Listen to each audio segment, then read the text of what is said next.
இன்றைய சாய் சித்ரா மாரத்தான் நிகழ்ச்சி இடம்பெறுகின்ற விருந்தினர் நகைச்சுவை நடிகரான பாபா லக்ஷ்மணன். தயாரிப்பு நிர்வாகியாகவும் நகைச்சுவை நடிகராகவும் கடந்த 30 ஆண்டுகளுக்கு மேலாக தமிழ் சினிமாவிலே வலம் வந்து கொண்டிருக்கின்ற பாபா லக்ஷ்மணன் தன் திரையுலக அனுபவங்கள் பலவற்றை இந்த நேர்காணலிலே பகிர்ந்து கொண்டிருக்கிறார்.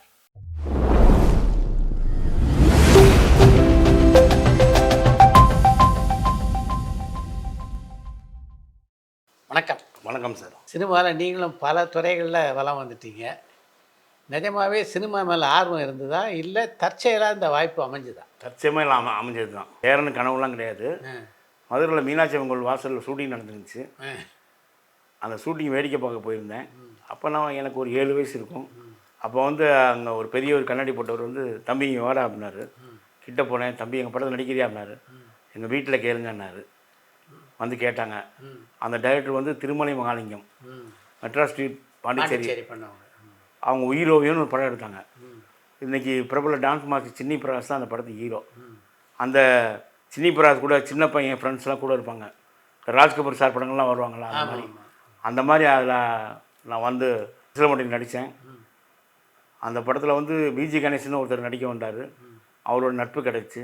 தம்பி எங்கடா இருக்கேன்னாரு. மேலமாசி. நான் மேலமாசி கடைசிலாம் இருக்கேன், நான் நடிக்கிறேன், நீ அடிக்கடி வந்து பாருனாரு.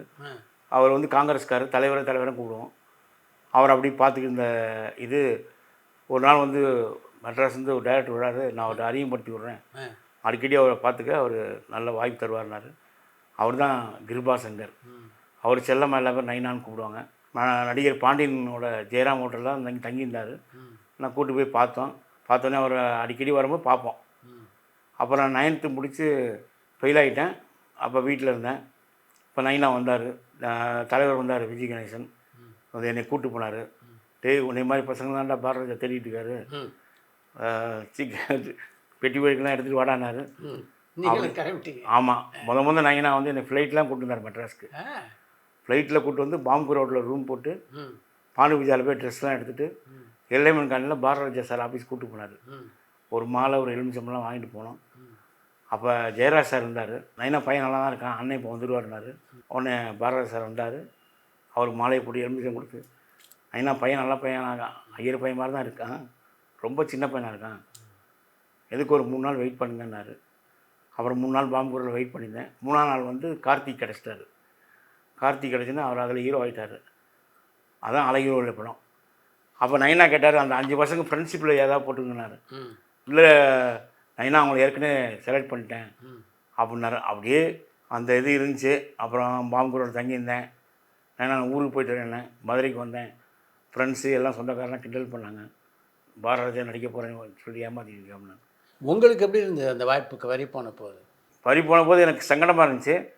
இந்த ஃப்ரெண்ட்ஸு எல்லா பேரும் சொந்தக்காரெலாம் கிண்டல் பண்ணவங்க ரொம்ப எனக்கு கண்ணீர் விட்டுட்டேன், ரொம்ப அழுதுகிட்டேன். அப்புறமேல எங்கள் அம்மாட்ட சொன்னேன், அம்மா நான் மெட்ராஸ் போகிறேம்மா, எப்படியோ ஒரு படத்தை நடிச்சுதான் மதுரைக்கு வருவேன் அப்படின்னு சொல்லிட்டு நான் மெட்ராஸுக்கு வந்துட்டேன். வந்துட்டு பல கஷ்டப்பட்டேன். எந்த பாம்புக்கு ரோட்டில் தங்கியிருந்தனோ அந்த பாம்புக்கு பெயிண்டிங் வேலைலாம் பார்த்துருந்தேன். தங்கிட்டு அப்புறம் ரோட்டில் படுத்துட்டு இந்த சுண்ணாம்பு அடிக்கிற வேலைக்கு போயிருந்தேன். ஒரு பீடாக்கல்ல அவங்க தங்க இடம் கொடுத்தாங்க. காலையில் வேலை செஞ்சு நைட்டு பீடாக்கல்ல கொஞ்சம் ஹெல்ப் பண்ணுவேன். தங்கம் வீட்டில் இடம் கொடுத்தாங்க. அப்படி இந்த வேலை பார்த்துட்டு இருக்கும்போது 5 வருஷம் பார்த்துட்டு இருக்கும்போது எனக்கு ஒரு மஞ்சக்கமானம் வந்துடுச்சு. மஞ்சக்கமானம் வந்து படுத்துக்கிட்டு இருந்தேன். திருப்பதி போயிட்டு இருந்தேன். எங்கள் அம்மா வந்து எங்கள் தம்பி லட்சுமணன் எங்கப்பா அந்த படுத்துருக்காரு, எப்பா என் பையன் குண்டு குண்டாக இருப்பாப்பா, ஆள் சிவப்பாக இருப்பான். இல்லைங்கம்மா, அவருக்கு வந்து மஞ்சக்கம்மாவில் வந்து ஆஸ்பத்திரி ட்ரீட்மெண்ட் எடுத்தோம், திருப்பதிக்கு போய் மொட்டை போட்டு வந்து படுத்துருக்காரு. அம்மான்னு கூப்பிட்டேன். டேய் போடா நீ யாரா அப்படின்னாங்க. அடையாளம் தெரியல. அடையாளம் தெரியல. அம்மா நான் தாம்மான்னேன். அப்புறம் இந்த நெத்தியில் ஒரு ப்ளஸ் இருக்கும், அதை வச்சு கண்டுபிடிச்சிட்டு அந்த செருப்பை கொண்டு அடித்தாங்க.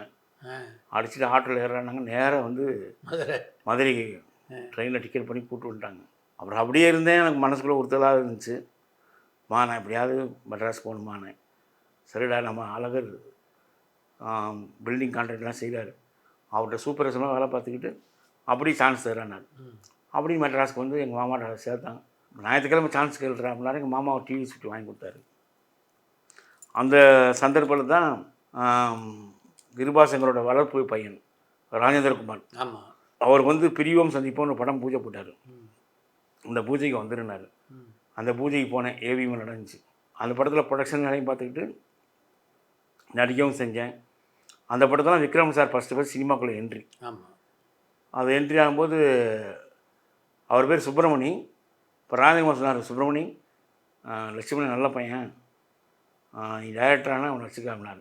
சரிங்க சார்னார். அப்புறம் அந்த படம் வந்து 2 வருஷத்துக்கு அப்புறம் நின்று போச்சு. ஒரு பார்ட்னர் வந்து சிலோன்காரரு, அடிக்கடி போனான்னா வரமாட்டார். எந்த படத்தில் அசிஸ்டன்ட் டைரக்டராக வேலை பார்த்தாரோ அந்த படத்தோட கிளைமாக்ஸ் 2 கேமரா வச்சுக்கும்போது விக்ரம் சார் தான் டைரக்ஷன் பண்ணி கொடுத்தாரு பின்னாடி ஆமாம் டேரக்டர் ஆனது. ஆமாம். இதுக்கு நடுவில் நீங்கள் சான்ஸ் கேட்டு எந்தெந்த டேரக்டர்லாம் போய் பார்த்தீங்க? நான் சான்ஸ் கேட்டு எங்கேயும் போனதில்லை. நைனா கூட இருந்தேன். கேஎஸ் ராஜான்னு ஒரு டைரக்டர்கிட்ட போய் அவருக்கு ஆஃபீஸில் கொஞ்ச நாள் இருந்தேன். நைனா எங்கேயும் போகாதான்னாரு. அப்போ நைனா கேரளா வச்சு அம்மன் படங்கள்லாம் எடுத்துக்கிட்டாரு. ஆமாம். அப்புறம் புதியும் பிறக்குன்னு ஒரு படம் எடுத்தார். அந்த படத்தில் நடித்தேன் நான். ஜெயசுவர் தங்கச்சி சிவாசிங்கர் டான்ஸ் ஆடுவேன். அந்த படத்தில் நளினிகாந்த் அறிமுகம். அது 2 டைரக்டர், பிஆர் சோமு நைனா டைரக்ட் பண்ணாங்க. அவர் நைனா பண்ணதில் ரிலீஸ் ஆனது அதை விட ரகசியம் தான். மற்ற எந்த படமும் ரிலீஸ் ஆகலை. புல்வெளி பொழுதுன்னு ஒரு படம் பண்ணார். ஆமாம். அதுக்கப்புறம் வந்து நைனாவும் கொஞ்சம் நொடிச்சு போயிட்டார். வேறு வழி இல்லாமல் நான் எங்கள் மாமாட்ட தங்கிட்டு இப்படியே வாய்ப்பு கேட்கும்போது விக்ரம் சார் அப்புறம் வந்து சுண்ணாம்படிக்க வந்து பீடாக்கல்ல இருக்கும்போது விஜயன் மாஸ்டர் தம்பி ரமேஷ்னு ஒருத்தர் அங்கே வந்தார். இன்றைக்கி இல்லை, அவர் தவறி போயிட்டார். தம்பி எங்கள் வீட்டுக்கு சுண்ணாம்பு அடிக்கணும் அப்படின்னாரு. அப்போ விஜயன் மாஸ்டர் அழகிற 3வது தெருவில் ஒரு பில்டிங் வாங்கியிருந்தாங்க, பழைய பில்டிங். அவங்களுக்கு வந்து ரமேஷ்க்கு ஒரு ரூம் கொடுத்துருக்காரு. நான் போய் அது சொரணி சுண்ணாம்பு அடித்தேன். 1 வாரம் ஆச்சு. இப்போ விஜயன் மாஸ்டர் மனைவி வந்து, டே என்னடா 1 வாரமாக சொல்லிக்கிட்டு இருக்கான், சம்பளத்தை ஏற்றுறக்கா பண்ணுறேன் நான். தம்பி என்ன இல்லைக்கா, இது பழைய செவரு சுண்ணாம்பு செவரு, நல்லா சுரண்டிட்டு இது பண்ணி அடிக்கணுங்க அப்படின்னு சொல்லி அடித்தோம். அங்கேயே ரமேஷ் இனிமேல் எங்கேயும் வேலைக்கு போவாரா, எங்கள் ரூமில் தங்கிக்க, சாப்பாடு சாப்பிடுன்னு சொல்லிட்டு ஃபைட்லாம் கற்றுக் கொடுத்தாங்க.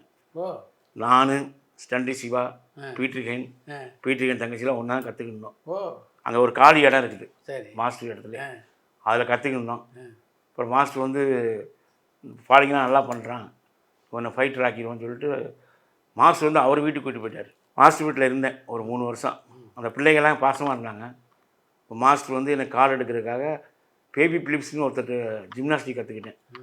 அப்போது கால் எடுக்கிறதுக்காக ஃபார்ம்லாம் வாங்கி கொடுத்தாங்க. அம்மா அப்பாட்ட கையெழுத்து வாங்கினாங்க. எங்கள் அம்மா கையெழுத்து போட மாட்டேட்டாங்க. ஏமா அப்படின்னே, டேய் ஏற்கனவே உனக்கு கால் உடஞ்ச கால், இதில் போய் உடஞ்சிக்கிறதுனா யாரும் உன்னை பார்க்க மாட்டாங்கடா, அதனால் வந்து அதெல்லாம் வேணான்னாங்க. அப்போல்லாம் வந்து யூனியன் வந்து அம்மா அப்பா கையெழுத்து போடணும், ஸ்டண்ட் யூனியனில். அப்புறம் வேணான்னாங்க. அப்புறம் மாஸ்டர் கூட இருந்தேன். இப்போ ஒரு நாள் வந்து கோடம்பாக்கத்தில் வந்து வேலுப்பால் நிலையம் இருக்குது. அங்கே விக்ரம் சார் வந்து பால் சாப்பிட வந்தார். லட்சுமணா இந்த மாஸ்டர் வீட்டிலாம் இருக்கியா அப்படின்னாரு.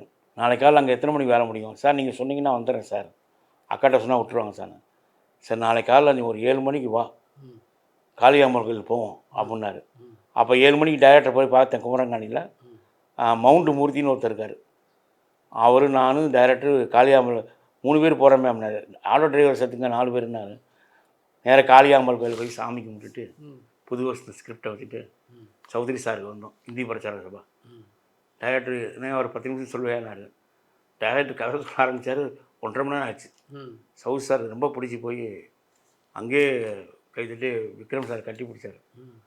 தமிழ் ஃபீல்டை பற்றி எனக்கு தெரியாது, நீங்களே பண்ணி கொடுத்துருங்க அப்படின்னு சொல்லிட்டு, இப்போ டைரக்டர் வந்து யார் நல்ல மேனேஜராக போடணுமே அப்படின்னாரு. சார் நான் வந்து விஜயன் மாஸ்டர் வீட்டில் வேலை பார்த்தேன், அவங்க ஒய்ஃபோட தங்கச்சி வீட்டுக்காரர் தான் சுப்பிரமணியம் சார். அவர் ஆர் சுந்தரராஜன் படம் பத்மினி பிக்சர்ஸில் வேலை பார்த்தார். சரி போய் சொல்கிறான்னாரு. நம்ம ஐயாட்ட சொன்னேன், ஐயா மாதிரி விக்ரமான ஒருத்தர் டைரக்ஷன் பண்ணுறாரு, நீங்கள் வந்து ஒர்க் பண்ணி தருந்தாரு. டேய் நான் பெரிய பெரிய படம்லாம் ஒர்க் பண்ணுறேன்டா, யாரோ ஒருத்தர் தெரியாத கம்மியான போய் ஒர்க் பண்ணி என் பேரை கெடுத்துறாடான்னு. இப்போ 2 நாள் கூப்பிட்டேன் வரல. ஆமாம். 3ஆவது நாள் டைரக்டரே வந்துட்டார் ஏகாம்பரம் ஸ்ட்ரீட்டுக்கு. அவர் இவர் தான் விக்ரமன்னு. தம்பி ஏன் தம்பி நான் வந்துருப்பேனே அப்படின்னா, இல்லை நீங்கள் 2 நாளாக வரல, நான் சௌத்ரி சார் பட்ஜெட்லாம் கொடுக்கணுன்னாரு. சுப்ரமணியம் சார் வந்தார், உட்காந்தார், பட்ஜெட் போட்டார், டக்குன்னு ஃபோன் பண்ணார். 4 ஆர்டிஸ்ட் எங்கள் வர வச்சிட்டார். முரளி, ஆனந்த் பாபு எல்லா பேரும் எங்கள் வர வச்சுனார். ஒரு டைரக்டர் ஷாக் ஆகிட்டார். என்னங்க சார் நீங்கள் சொன்னோடனே டக்கு வர வச்சிங்க, அதெல்லாம் ப்ரொடக்ஷன் மேனேஜர் வேலை. 4 பேர் வந்தாங்க, டக்குன்னு அக்ரிமெண்ட் போட்டாங்க. அப்புறம் சித்தாரா புக் பண்ணாங்க, ஷூட்டிங் போச்சு. அந்த படம் தான் புது வருஷம் தான்.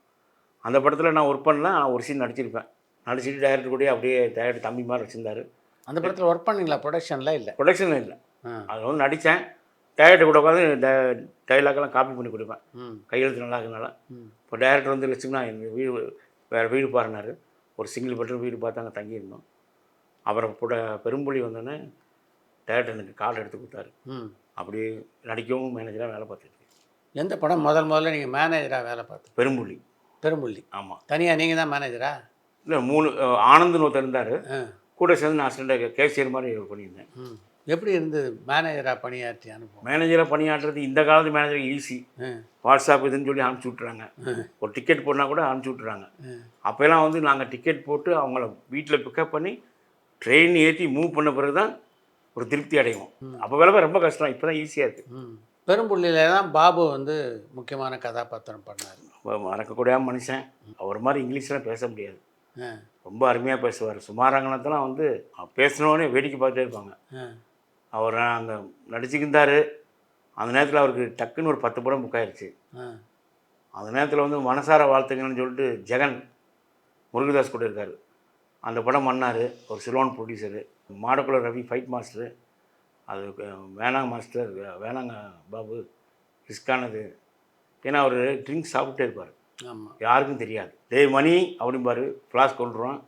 ஃப்ளாஸ்கில் ஊற்றினா பிளாக் டீன்னு சொல்லுவார். அதை சாப்பிடுவார். எவ்வளோ போராடினாங்க. குதிச்சார். குதித்தவுடனே அம்மான்னு கத்துனார். தூக்கி கொண்டு போய் கோயம்புத்தூர் ஹாஸ்பிட்டலில் சேர்த்தாங்க. 6 மாதத்துக்கு தான் அப்புறம் தான் தெரியும் அவர் ஹாஸ்பிட்டலில் இருக்காருன்னு அவருக்கே. இந்த முதல் தரம் குச்சப்போது ஒன்றும் பிரச்சனை இல்லையாம, 2வது தரம் குச்சதா? 2வது தரம் குடிச்ச பிறகு தான் பிரச்சனையாச்சு. வேணான்னு தடுத்துருக்காங்க. மேலே போய் கையெல்லாம் பிடிச்சிருக்காங்க. அவர் வந்து குதிச்சார். தெரியல, நிதானம் இல்லை. 6 மாதத்துக்கு அப்புறம் தான் அவர் ஆஸ்பத்திரிக்கேன்னு தெரியுது. மெட்ராஸுக்கு கூப்பிட்டு வந்து அவர் ராஜாராம் மினிஸ்டர் இருக்கார். ஆமாம். அவங்க தங்கச்சியோட பையன் தான். ஆமாம். அவர் வந்து அவங்க வீட்டில் வச்சுருந்தார். நாங்கள் ஒரு தடவை பார்க்க போனோம். சினிமாக்காரனே உள்ளே விடான்ட்டார். நாங்களாம் கெடுத்த மாதிரி அப்படி இருந்தார். ஆனால் எங்கள் படம் முடிஞ்சிருச்சு. மற்ற படங்கள்லாம் அப்படியே அப்படியே இருந்துச்சு. ஒரு நல்ல மனிதன். நாங்கள் வீட்டுக்கெல்லாம் போவோம். அவங்க அப்பா கூட பேங்கில் ஏதோ மேனேஜரு. போனோம்னா எங்களுக்கு தகுந்த உபசரிப்பு எல்லாம் சாப்பாடெலாம் பண்ணி அனுப்பி விடுவார். நம்ம நைனா பையன் அதில் ஒர்க் பண்ணார், கிருபாசரவணன். அவருக்கு ரொம்ப ஃபிட்டு. டெய்லி வர சொல்லிடுவார். இன்றைக்கி அவர் இல்லை. கடைசி வரைக்கும் உங்கள் டீம் தான் பார்த்துக்கிட்டாங்க. நாங்கள் பண்ணுவோம் சார், நீங்கள் மாதம் ஏதோ தகுந்த உதவிலாம் செஞ்சாங்க. ரொம்ப கஷ்டமாக இருக்குது. எப்படி பழகுவார் அப்போ அந்த படத்தை? ரொம்ப நல்லா பழகுவார். அவர் மெட்ராஸ்லாங்கலாம் பேசினாலும் அப்படி பேசுவார். அவர் ஆள் தான் உருவம். அப்படி இங்கிலீஷ்லாம் பேசினா அப்படியே ஃபாரினர்ஸ் மாதிரி பேசுவார். நல்ல மனுஷன். ஒரு டைம் சொல்லி கொடுத்தோம்னா அப்படியே டபுளாக பண்ணுவார்.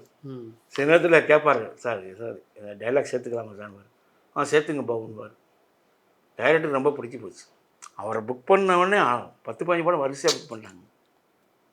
இன்றைக்கி இருந்தாருன்னா அவர் லீடிங் ஹீரோ வந்திருப்பார். ஒரு ப்ரொடக்ஷன் மேனேஜராக பணியாற்றுறதுல என்னென்ன பிரச்சனைகள்லாம் இருக்கிறதா அந்த படத்தை நீங்கள் உணர்ந்தீங்க? அதாவது எது தப்பு நடந்தாலும் எங்கள் மேலே பழி போட்டுருவாங்க. அதனால் கரெக்ட் டயத்துக்கு கூட்டு போய் ஆர்டிஸ்ட்டை ட்ரெயினில் பிக்கப் பண்ணி லாட்ஜில் குளிக்க வச்சு ஸ்பாட்டில் விடுற வரைக்கும் எங்களுக்கு வந்து இதாகாது. போயிட்டு சார் மாதிரி வந்துட்டாங்க சார், வினிச்சக்கர் வந்துட்டார் அப்படிங்களா அப்படின்னு. சரி நல்லதாக பண்ணீங்க அப்படின்னா. நெக்ஸ்ட்டு அடுத்து உங்களுக்கு முடிஞ்சவொன்னே அவங்கள கொண்டு போய் ட்ரெயினில் ஏற்றி விடணும். அவங்க வழியில் எங்கே நிப்பாட்டணும். இவ்வளோ பிரச்சனைகள்லாம் சமாளிக்க வேண்டியது. அவங்களும் எங்களை தான் கேட்பாங்க. ப்ரொடியூசர்கிட்ட எங்களை மாட்டி விட்டுருவாங்க. ஏதாவது பிரச்சனை சந்திக்க வேண்டிய சூழல் வந்து அப்போ நிறைய வந்து என்ன முக்கியமான பிரச்சனை? வினய் சக்கரவர்த்தி வந்து காலைல 7 மணிக்கு வர சொன்னார் டைரக்டர் வெயிட்டிங்க எல்லாம் இது பண்ணுறாங்க. அவர் வரவே இல்லை. ரூமில் போய் சொல்லிட்டு நான் கீழே வெயிட் பண்ணுறோம்மா மணிஷ் ஹோட்டலில். வரவே இல்லை. பொள்ளாச்சியில். அப்புறமேலும் வந்து போய் தட்டி, என்ன சார் 7 மணிக்கு சார் சொன்னார், நீங்கள் இன்னும் தூங்கிட்டீங்க அப்படின்னாரு. ஒன்று மேக்கப் பண்ண போய் அடிச்சிட்டார். ஏன்டா உன்னை 5:30 மணிக்கு எழுப்பிவிட சொன்னேன், ஏன்டா இல்லை போயினார் வினய் சக்கரவர்த்தி. ஆமாம். அவன் மேக்கப் பண்ணி சிவாஜிக்கெலாம் கிளாஸ் ஒர்க் பண்ணு. அவன் திருப்பி சேர கொண்டு அடிச்சிட்டான். ஏன்டா நீலாம் ஒரு ஆள் கருவா பையா, நான் சிவாஜிக்கே மேக்கப் போட்டவன் வினய் சக்கரவர்த்தி. உனக்கெல்லாம் மேக்கப் பண்ணுமா சிறுப்பங்கண்டி பண்ணாயா அப்படின்ட்டார். உன்னை வந்து அடித்தவனை சிறுதான் பார்த்தாங்க, கதவு மூட்டுறா எல்லாம் பார்க்குறாங்கடா அப்படின்னாரு. அதுக்கப்புறம் லேட்டாக வந்தார். டைரக்டர் வந்து நான் உங்கள் மேலே பெரிய மரியாதை வச்சுருந்தேன் சார், நீங்கள் வந்து இந்த மாதிரி நடந்துக்கிட்டீங்க அப்படின்னு சொன்னார். சாரி தம்பி, கொஞ்சம் டயர்டாகிடுச்சு தூங்கிட்டேன் அப்படின்னாரு. இந்த மாதிரி நிறையா பிரச்சனை நடந்திருக்கு. அப்போல்லாம் ஃபிலிமு நான் அந்த கேன்லாம் நாங்களே கொண்டு வருவோம். வரும்போது ட்ரெயினில் கொண்டு போய் ட்ரெயினில் தனியாக பிடிச்சிக்குவாங்க. அதுக்காக ஒரு சூட் கேஸ் மாதிரி வச்சு அது வந்து ஃபிலிம் இல்லாமல் மேலே துணிலாம் வச்சு கொண்டு வருவோம்.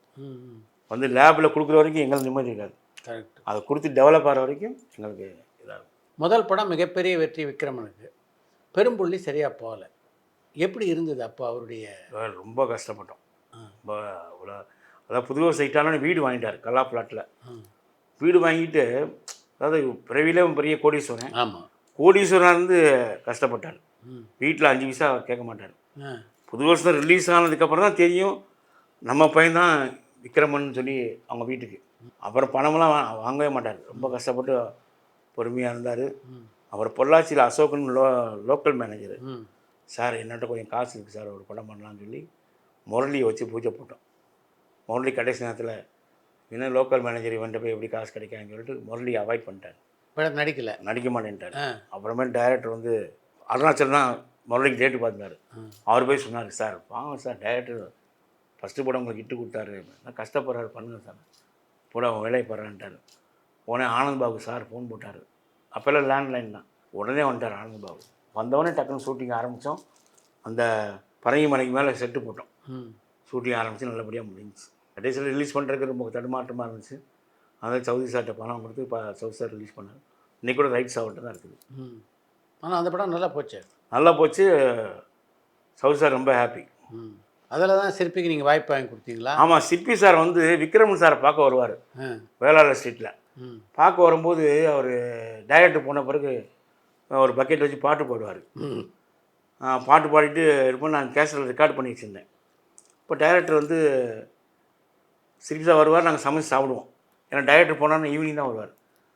அப்போ டைரக்டர் வந்து பாத்ரூமில் நீங்கள் விக்ரமெல்லாம் ஒரே ரூமில் தங்கியிருந்தீங்களா? ஆமாம், ஒரே வீட்டில் ஓ. வேளாளர் ஸ்ட்ரீட்டில். ஆ.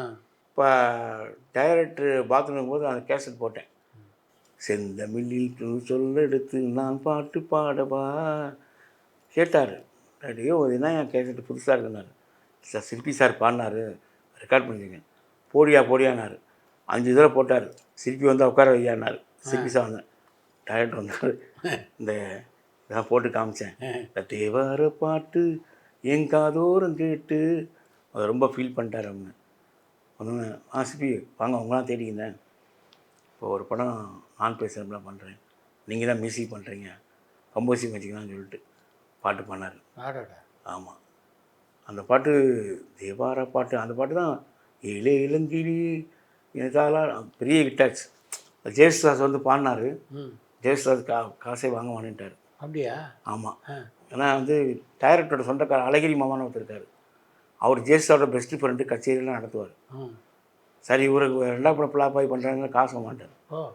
அந்த மாதிரி ஒரு பாட்டு ரொம்ப நல்லா இருந்துச்சு. அந்த பிஜிபியில் ரெக்கார்டிங் தேட்டர் பண்ணோம். அந்த படத்தில் நீங்கள் ப்ரொடக்ஷன் ஒர்க் பண்ணீங்களா? அந்த படத்தில் ப்ரொடக்ஷன் ஒர்க் பண்ணேன். ஒரு சீன் நடிச்சிருப்பேன். விவேக் சார் தான் நடிக்க வச்சார். ஆனந்த் பாபு ஒரு நல்ல மனிதர், அற்புதமான மனிதர். அப்படியா? நல்லா ஜாலியான டைப்பு. திடீர்னு அவர் வண்டி கிண்டி அனுப்பலாம் பைக்லேயே வந்துடுவார். ரொம்ப நல்ல மனிதர். விவேக் சார் வந்து அதில் ஒரு குளத்தில் கல் போடுவார். போட்டிருக்கும்போது பூச்சி முருகன் ஒருத்தர் இருக்கார், இப்போ நடிகர் சங்க துணைத் தலைவர். ஆமாம். அவர் வந்து என்னப்பா ஒரே சோகமாக இருக்கேன், உன்னால் ஒரு ஃபுல் மூவிஸ் வாங்கி தர முடியுமா? இம்பாசிபிள். அட்லீஸ்ட் அளவு சாப்பாடு நோ சான்ஸ். ஒரு இட்லி வடை முடியாது, சிங்கிள் டீ அதான் முடியாதுன்ட்டு இல்லையா? டமான்னு விவேக் சார் அடிப்பார். என் வாழ்க்கையில் 1000 சோகம் இருக்கும், இல்லாமல் இருக்கும். அதை பற்றி உனக்கு என்ன கவலை? அனாவசியமாக என் வாழ்க்கையை கொடுக்க சொல்லிட்டேன். அப்புறம் ரோட்டில் நடந்து வருவார். நான் எதிரில் பீடி அடிச்சு வருவேன். அவரை தாண்டி போவேன். எப்பா என்ன சோகம் கேட்க மாட்டியா? அதை ஏன்டா நான் கேட்கணும்? உன் வாழ்க்கையில் 1000 சோகம் இருக்குது, இல்லாமல் இருக்கும். அதை பற்றி எனக்கு என்ன கவலை? கொன்றுவேன் அப்படின்ட்டு போயிட்டே இருப்பேன்.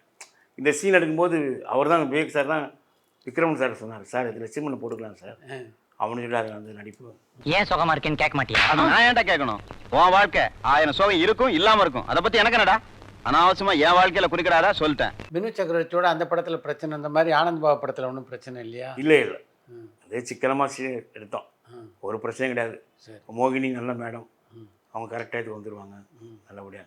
அதில் பாலுமேந்திரா அசிஸ்டண்ட் தான் கோபால், ஒரு கேமராமேன். இன்றைக்கி இல்லை அவர் உயிரோட.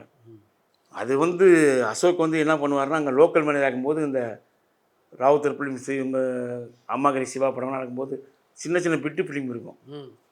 அவர்கிட்ட பணமும் அதிகமாக கிடையாது. அதை வந்து லோட் பண்ணி பண்ணுவோம். கோபால் வந்து 40 அடி 50 அடி அப்படி. ஆமாம், கோபால் வந்து டைரக்டர் சொல்லிடுறாங்க பாரு, அதை போய் அவரை எக்ஸ்போஸ் பண்ணி காமிச்சார். சூப்பர். ராவுத்தர் ஃபிலிம் போவார், ஒரு 20 கேனை கொண்டுருவார். அது ஒன்றா ரோல் பண்ணுவாங்க.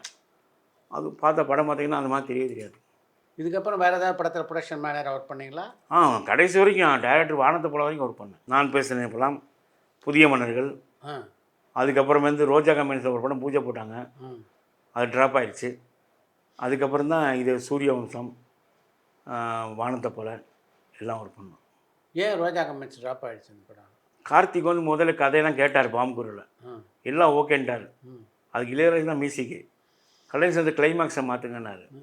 டைரக்டர் வந்து அதில் உடன்பாடு எப்போவுமே ஒத்துக்கவே மாட்டார். ம் அதனால் வந்து ரோஜா கமெண்ட்ஸு ட்ராப் ஆயிடுச்சு. ம் அதுக்கப்புறம் தான் புதிய மன்னர்கள் முதல்ல விக்ரமன் சார் ரகுமான் சேர்ந்து பண்ண படம். ஆமாம் அந்த படத்தில் விக்ரம் ஹீரோ, வேறு 4 ஃப்ரெண்ட்ஸு, ஆமாம். சக்திகுமார், பாபு கணேஷ் எல்லாம் நடித்தாங்க. அதில் வந்து ரகுமான் சாருக்கும் விக்ரம் சாருக்கும் ஒரு சின்ன கருத்து வேறுபாடாச்சு. ம் ஒரு சாங் போட்டு காமிச்சார். வானிலே நீ போட்டு ஏ தட்டு மின்னல் நமக்கு தங்கச்சங்கிலி, அதில் வந்து கோரஸ் வேணும்னாரு.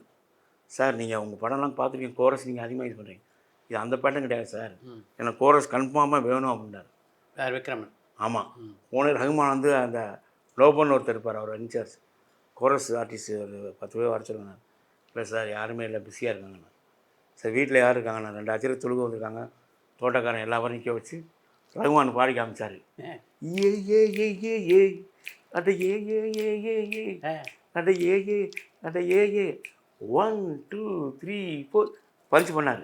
சூப்பர். அப்படி வந்து அந்த பாட்டு கேட்டிங்கன்னா ஒரு தடவை பஞ்சு பண்ணார், அது 4ஆக பிரித்து போட்டார். டைரக்டர் கேட்டு ரொம்ப ஹாப்பி. அந்த நீங்கள் இன்றைக்கி கூட பாட்டு கேளுங்க, அந்த ஏஏலாம் வந்து ஒன்றும் தெரியாதவங்க, சங்கீதம் தெரியாதவங்க பாடினது தான்.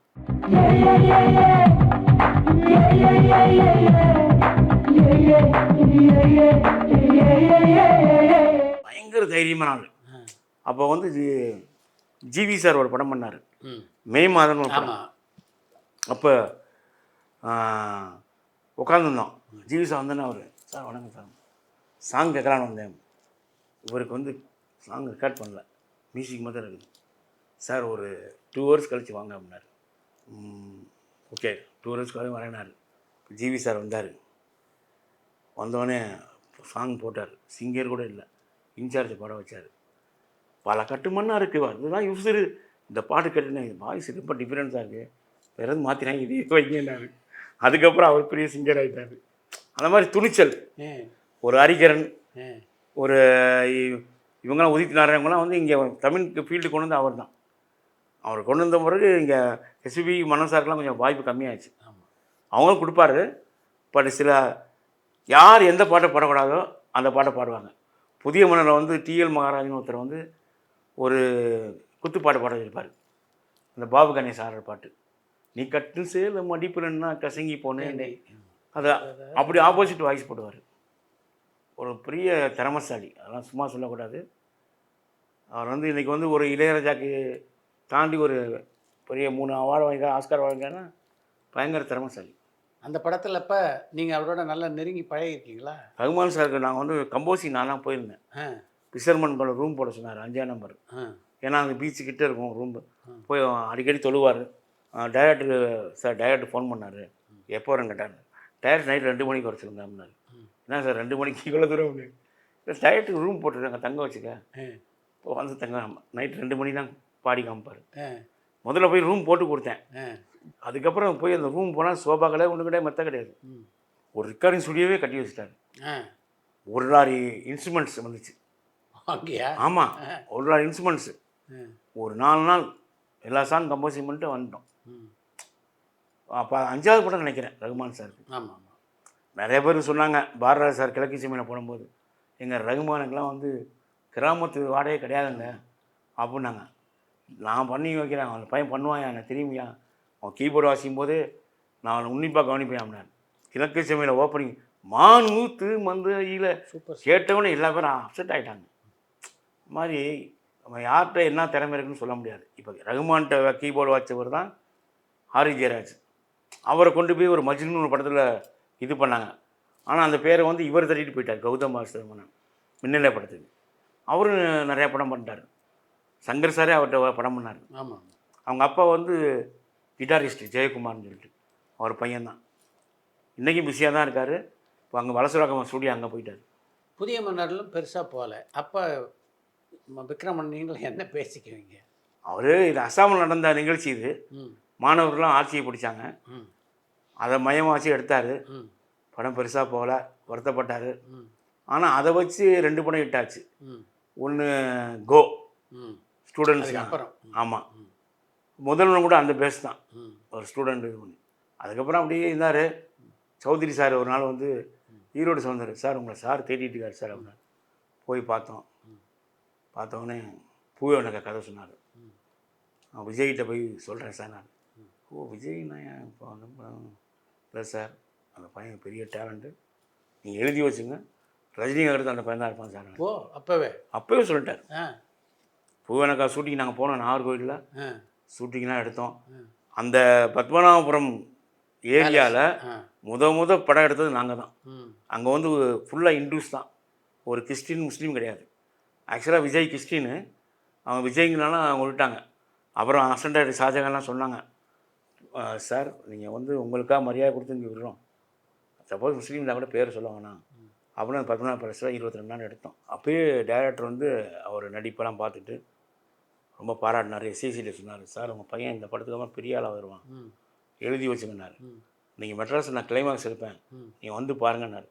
அப்போ விஜயசேஷ மகளில் ஆனந்தமா ஆனந்தம் சாங் அதை எடுத்தோம். நானும் ஆடட்டுமா அப்படின்னாரு. சார் நீங்கள் வந்து விஜயப்பான்னு எல்லாரும் தெரியும், தப்பாக போயிடும்னாரு. அந்த படம் 170 days. எஸ்ஏ சார் ஆடணுன்னாரா? ஆ ஆ இல்லை சார், நீங்கள் விஜயப்பான்னு தெரியும், வேணாம் சார். அந்த படம் வந்து நல்லா போயிட்டு இருக்கும்போதே டிஸ்ட்ரிபியூட்டர்லாம் சவுதி சார் ஏமாத்தினாங்க. சார் பர்ஸாக போல சார், அவுட்ரேட் பண்ணி விட்டுருங்க, சுரேஷ் கே போல்ட்டு அவுட்ரேட் கருதோ அப்படின்னாரு. அவுட்ரேட் பண்ணாங்க. அது 5வது வாரத்துக்கு அப்புறம் பெரிய ஹிட்டு. அதுதான் திருப்பூர் சுப்ரமணியன் வந்து கோயம்புத்தூரில் பெரிய ஃபங்க்ஷன் வச்சார் பூவனுக்காக. 124 ஆண்டு கொண்டாட்டம், வெள்ளி விழா கொண்டாட்டம் வச்சார். பூவன் கதையை விக்ரம் விஜய்க்கு சொன்னப்போ நீங்கள் போயிருந்தீங்களா கூட? இல்லை அப்போ நான் போகல. அப்போ டைரக்டர் கூட இருப்பேன், அவர் போய் சொல்லிட்டு வந்தார். பூவன் படத்தினுடைய படப்பிடிக்கும் போது விஜய் எப்படி உங்ககிட்ட பழகுவார்? நல்ல மனிதர். அவருக்கு என்னன்னா ஷார்ட் ரெடின்னும் போது வருவார், பட் யார்ட்டையும் அதிகமாக பேச மாட்டார். அவர் இயற்கையாகவே குணமே அப்படி தான். சம்மந்தப்பட்ட ஆள்கிட்ட பேசுவார், அந்த டைலாக் கேட்பார், உன்னிப்பாக கவனிப்பார். மானிட்டரில் ஒன்றும் பண்ண மாட்டார், டேக் கிளாஸ் தருவார். ஒரு இன்வால்மெண்ட்டு இல்லாட்டினா இன்றைக்கி இந்த எவ்வளோ பெரிய இடத்த பிடிக்க முடியுமா, இன்றைக்கி எவ்வளோ பெரிய சம்பளம் வாங்குறாரு, இன்றைக்கி ஒரு கட்சி ஆரம்பிக்க போகிறாரு. ஒரு மிகப்பெரிய இடைவெளிக்கு அப்புறம் பெரிய வெற்றி அந்த படம். ஆமாம் சார். எப்படி கொண்டாடினீங்க நீங்கள்லாம்? ஐயோ பயங்கரம். எங்கே போனாலும் டைரக்டருக்கு பெரிய மரியாதை. சௌத்ரி சார் வந்து நீ அடுத்து எனக்கு தான் பண்ணணும், வேறு எங்கேயும் பண்ணக்கூடாது. அந்த நேரத்தில் வந்து ஈரோடு சுந்தர கதவசனத்தில் பாமரன்னு ஒரு படம் பூஜை போட்டாங்க, ரவிக்குமார் டைரக்ஷன். பூஜை போட்டு டிஸ்கஷன்லாம் போய்கிருந்துச்சு. அப்புறம் சௌத்ரி சார் ரூமில் ரவிக்குமார் உட்காந்தார், நாங்கள் வெளியில் இருந்தோம். இப்போ கமலஹாசன் ஒரு ஃபோன் சூப்போர்ட் ஆஃபீஸுக்கு, ரவிக்குமார் லைன் கொடுங்கனாரு. உள்ள லைன் கொடுத்து, ரவிக்குமார் சார் நான் கமலஹாசன் பேசுகிறேன். சார் சொல்லுங்கள் சார், என்ன சார் அப்படின்னா. உடனே நீங்கள் ஆழ்வார்பேட்டை ஆஃபீஸ்க்கு வாங்க அப்படின்னாரு. உடனே ரவிக்குமார் சௌத்ரி சார், சார் கமலஹாசன் நேரில் பார்த்ததில்ல, அவர்கிட்ட வந்து அழைப்பு வந்திருக்கு, நான் போயிட்டு வந்துடுறேன் சார். போயிட்டு வந்தார். வந்தோடனே சார் சரத்குமார் டேட் வேஸ்ட் பண்ணுவேண்ணா, விக்ரம் சார் வச்சு படம் பண்ணுங்க அப்படின்னாரு. நான் கமலை வச்சு ஒரு படம் பண்ணுறேன், அதான் அபய் சன்மிகி. அப்போ வந்து விக்ரமன் வந்து ஈரோடு சவுந்தர் கூட டிஸ்கஷன் உட்காந்துட்டாங்க, செட் ஆகலை அந்த கதையை, பாமரன் கதையை அவர் படுறதா? ஆமாம் செட் ஆகலை. உடனே சௌத்ரி சார் சொன்னார், சார் நான் பூவனுக்காப்போ தாத்தா பேரங்கதை உங்கள்கிட்ட சொன்னேன், அதை பண்ணலாம், சரத்குமாரை போய் சொல்லியானார். சரத் சாரை போய் சொன்னோடனே சரத் சார் இமீடியட்டாக அந்த ஷூட்டிங் ஆரம்பிச்சிருங்க அப்படின்னாரு. மிகப்பெரிய ஹிட். சரத் சாருக்கு ஒரு பெரிய லைஃப் நாட்டாமுக்கு அப்புறம். அவர் ஒரு தங்கமான மனுஷன் சரத்குமார். கரெக்ட் டயத்துக்கு வருவார் போவார், அதெல்லாம் சும்மா சொல்லக்கூடாது. சூப்பர் ஹிட்டுக்கு சரத்குமார் வந்து செல்லப்பள்ள மாதிரி. ஆமாம், எல்லா படத்துலையும் புரியாத படத்தில் வந்து வரிசையாக போட்டுருவார். சூரிய வம்சத்தில் உங்களுடைய பணி என்ன? ப்ரொடக்ஷன் மேனேஜர் தான். அது வந்து பொள்ளாச்சி உடம்பு நடக்கும், ட்ரெயினில் பிக்கப்பு ட்ராப்பு அப்படி கொண்டு போகிறது, ரீல் கொண்டு போகிறது வர்றது, இப்படி பண்ணிக்கிருந்தேன். அந்த படத்தில் என்ன மறக்க முடியாத அனுபவம்? மறக்க முடியாத அனுபவம் வந்து எல்லா காட்சிகளும் தத்ரூபமாக இருக்கும். அந்த பேரன் கேரக்டருக்கு யாரை போடுறது அப்படின்னு சொல்லிட்டு ஆஃபீஸில் டிஸ்கஸ் பண்ணும்போது, இந்த மாஸ்டர் மகேந்திரன் ஒரு பையன் இருக்கான், அவனை கூப்பிட்டு வந்தாங்க. அவன் வந்தோடனே நேராக உட்காந்துக்கிட்டு, எத்தனை ஷாட் எடுப்பீங்க, என்ன டைலாகு, எப்படி கேமரா அங்கெல்லாம் வைப்பீங்கன்னாரு. டைரக்டர் முதல்ல எங்களை கூப்பிட்டு முதல்ல இந்த பையனை வெளியே அனுப்பிச்சுங்க, இல்லைன்னா அடித்து கொண்டுருன்னாரு. அப்புறம் அவனை போனோடனே, சார் வேறு யாரும் இல்லைன்னா ஏமலதான்னு ஒரு பொண்ணு அதை ஆம்பளை கட்டை போட்டு எடுத்தோம். அந்த பொண்ணு தான் நடிச்சு, பிரமாதமாக நடிச்சு. அந்த பொண்ணு அந்த ஸ்கூலில் வந்து சரத்குமார் பேனால் இங்கு துடைச்சிடுவார். சேச்சா யாராவது வேணும்னே பண்ணுவாங்களா, அப்படி ரொம்ப அருமையாக நடிச்சு. அந்த படத்தினுடைய வெற்றிக்கு அப்புறம் தான் வானத்தை போல. ஆமாம். அந்த படத்துலையும் ஒர்க் பண்ணீங்களா நீங்கள்? ஆமாம் ஆமாம். ஆஸ்கார் ரவி சார் முதல் படம். அவர் ஆஸ்கார் ரவி சாருக்கு கதை சொன்னோம். சார் எனக்கு ரொம்ப நாள் ஆசை சார், விஜயகாந்த் வச்சு படம் பண்ண ஆசை. இல்லை இது விஜயகாந்த் ஏற்ற கதை தாங்க அப்படின்னாரு. போனோம், விஜயகாந்த் வீட்டுக்கு போனோம். அவங்க மனைவி விஜயகாந்தாக இருந்தாங்க. கதை சொன்னார். விஜயகாந்த் மனைவி, சார் ரொம்ப அருமையாக இருக்குது சார், இதில் எந்த மாற்றமும் பண்ணாதீங்க, இவர் ஏதாவது சொன்னாங்கன்னா கேட்காதீங்க, ஃபைட்டுக்கிட்டு வைக்க சொல்லுவார். இல்லை மேடம் இதில் ஃபைட்டு வராது, பட்டு என்னை 4 பேர் கேட்பாங்க விஜயகாந்த் வச்சு ஒரு ஃபைட் கொடுக்குறேன்னா என்னங்க வைப்பாங்க. அப்போ நாங்கள் பாதி ஷூட்டிங் முடிஞ்ச பிறகு கிளைமாக்ஸ் அப்போ ஒரு ஃபைட் வைக்கலாம்னு சொல்லி டைரக்டர் வச்சார். அதில் ஒரு நல்ல இது என்னென்னா, Chinni Prakash dance master, Jaisalmer பாலைவனத்தில் டான்ஸ் மாஸ்டர் விஜயகாந்த் உட்காந்துருக்காரு. நாங்களும் பக்கத்தில் நிற்கிறோம். சின்னி பிரகாஷ் தாவு நீயே என்ன மயக்கிறியே டங் டக் டங். விஜயகாந்த் அப்படி பார்த்தாரு. லட்சுமணன் அந்த மாஸ்டரை கூப்பிடுறாரு. மாஸ்டர் நான் யார் தெரியுமா, நீங்கள் வந்து முதல்ல நன்றி உள்ள மனத்தின் படத்தில் நடிச்சிங்க. அப்போ நான் வேடிக்கை பார்த்து சான்ஸ் கேட்டு வந்த விஜயராஜ் தான் அந்த விஜயகாந்த். எனக்கு வயசு 50 ஆகுது. நாங்கள் எப்படி குத்துருமோ அம்மா குத்துங்க, நீங்கள் குத்துலாம் எங்கே தாங்க முடியாது. இங்கே பாருங்கள் மீன் மாதிரி சூரிய போய் கொடுத்துருக்காங்க, உள்ள சிக்கனை அரிக்குது, டர்பன் வர போட்டுருக்கோம். ராவணியே என்ன மயக்குறியே, ராப்பகலா வந்து உலுக்குறியே. விஜயகாந்த் ஆடினார். தாவணியே சரி மாட்டிக்கிச்சு கால் அப்படியே ஆடிக்கிட்டார். பார்த்தீங்களா நான் இங்கே ஆடிக்கிட்டு இருக்கேன், மீனா அங்கே ஆடிக்கிட்டு இருக்கேன். டேய் லட்சுமணா இல்லை யாரா சின்னி பிரகாஷ், நம்ம ஆளில் கூப்பிட்டு வேண்டாண்டா சிவசங்கர் மாஸ்டர், நம்மளுக்கு ஏற்ற மாதிரி மூவ் ஒன் போடுவான்ல, அதெல்லாம் பயங்கர அனுபவம். அப்புறம் கிளைமாக்ஸ் எடுக்கும்போது விஜயகாந்த் வீட்டை விட்டு வெளியில் வருவார். வெளியில் வரும்போது இந்த சூட் கேஸு கொடையெல்லாம் தூக்கிட்டு வரும்போது வேகமாக வந்தார். சார் கொஞ்சம் வயசான மாதிரி நடங்க சார். நான் சார் நீங்கள் நடந்துக்க நான் நடக்கணும். உன் டயட் நடந்து காமிச்சார், நடந்து வந்தார். லட்சுமணா இது என்னடா கிளைமாக்ஸ், மஞ்சள் பையும் கொடையும் கொடுத்துருக்காங்க, என் ஆடியன்ஸ் என்ன நினைப்பாங்க, விஜயகாந்த் மார்க்கெட் முடிஞ்சிச்சு மதுரையை கிளம்பிட்டார் நினைப்பாங்கடா அப்படின்னாரு. டக்குன்னு யோசனை பண்ணுவார். உங்களே இல்லை சார் பயங்கரம் ஃபேமஸாங்க. எப்படி லட்சுமணா சூப்பருங்க. நீ விக்ரம் தானே அப்படி தானே சொல்லுவேன்னாரு. படம் ரிலீஸ் ஆகி ஹிட்டானோடனே எங்களை ஃபோன் பண்ணி கூப்பிட்டாரு. நானும் ஸ்டில் சிவா முத்துன்னு பையன் வீட்டுக்கு வாங்கன்னா வீட்டுக்கு போனேன். இப்போ பாண்டி பஜாரில் ரைட்டில் சிவாஜி வீடு கட் பண்ணி பகவான் கட் பண்ணிருக்கு, அங்கே போயிட்டு உங்களுக்கு 5000 ரூபாய்க்கு என்ன ட்ரெஸ் ஒன்று எடுத்துங்கடான்ட்டார். நாங்கள் போய் அங்கே போய் உட்காந்துட்டோம். அப்போது ஃபோன்லாம் பெருசாக கிடையாது. அந்த ஒரு டீ கடையில் ஃபோன் 1 ரூபா காயின் போட்டு சிவா போட்டான். நீ பேசுகிறா நான் அண்ணன் எடுப்பேன். அண்ணே லட்சுமணன் பேசுகிறேன். லட்சுமணன் என்னடா அப்படின்னாரு. ஆனால் இங்கே தான் ஜவுளி கட்டியில் உட்காந்துருக்கோம், என்ன கடை திறக்கணும்.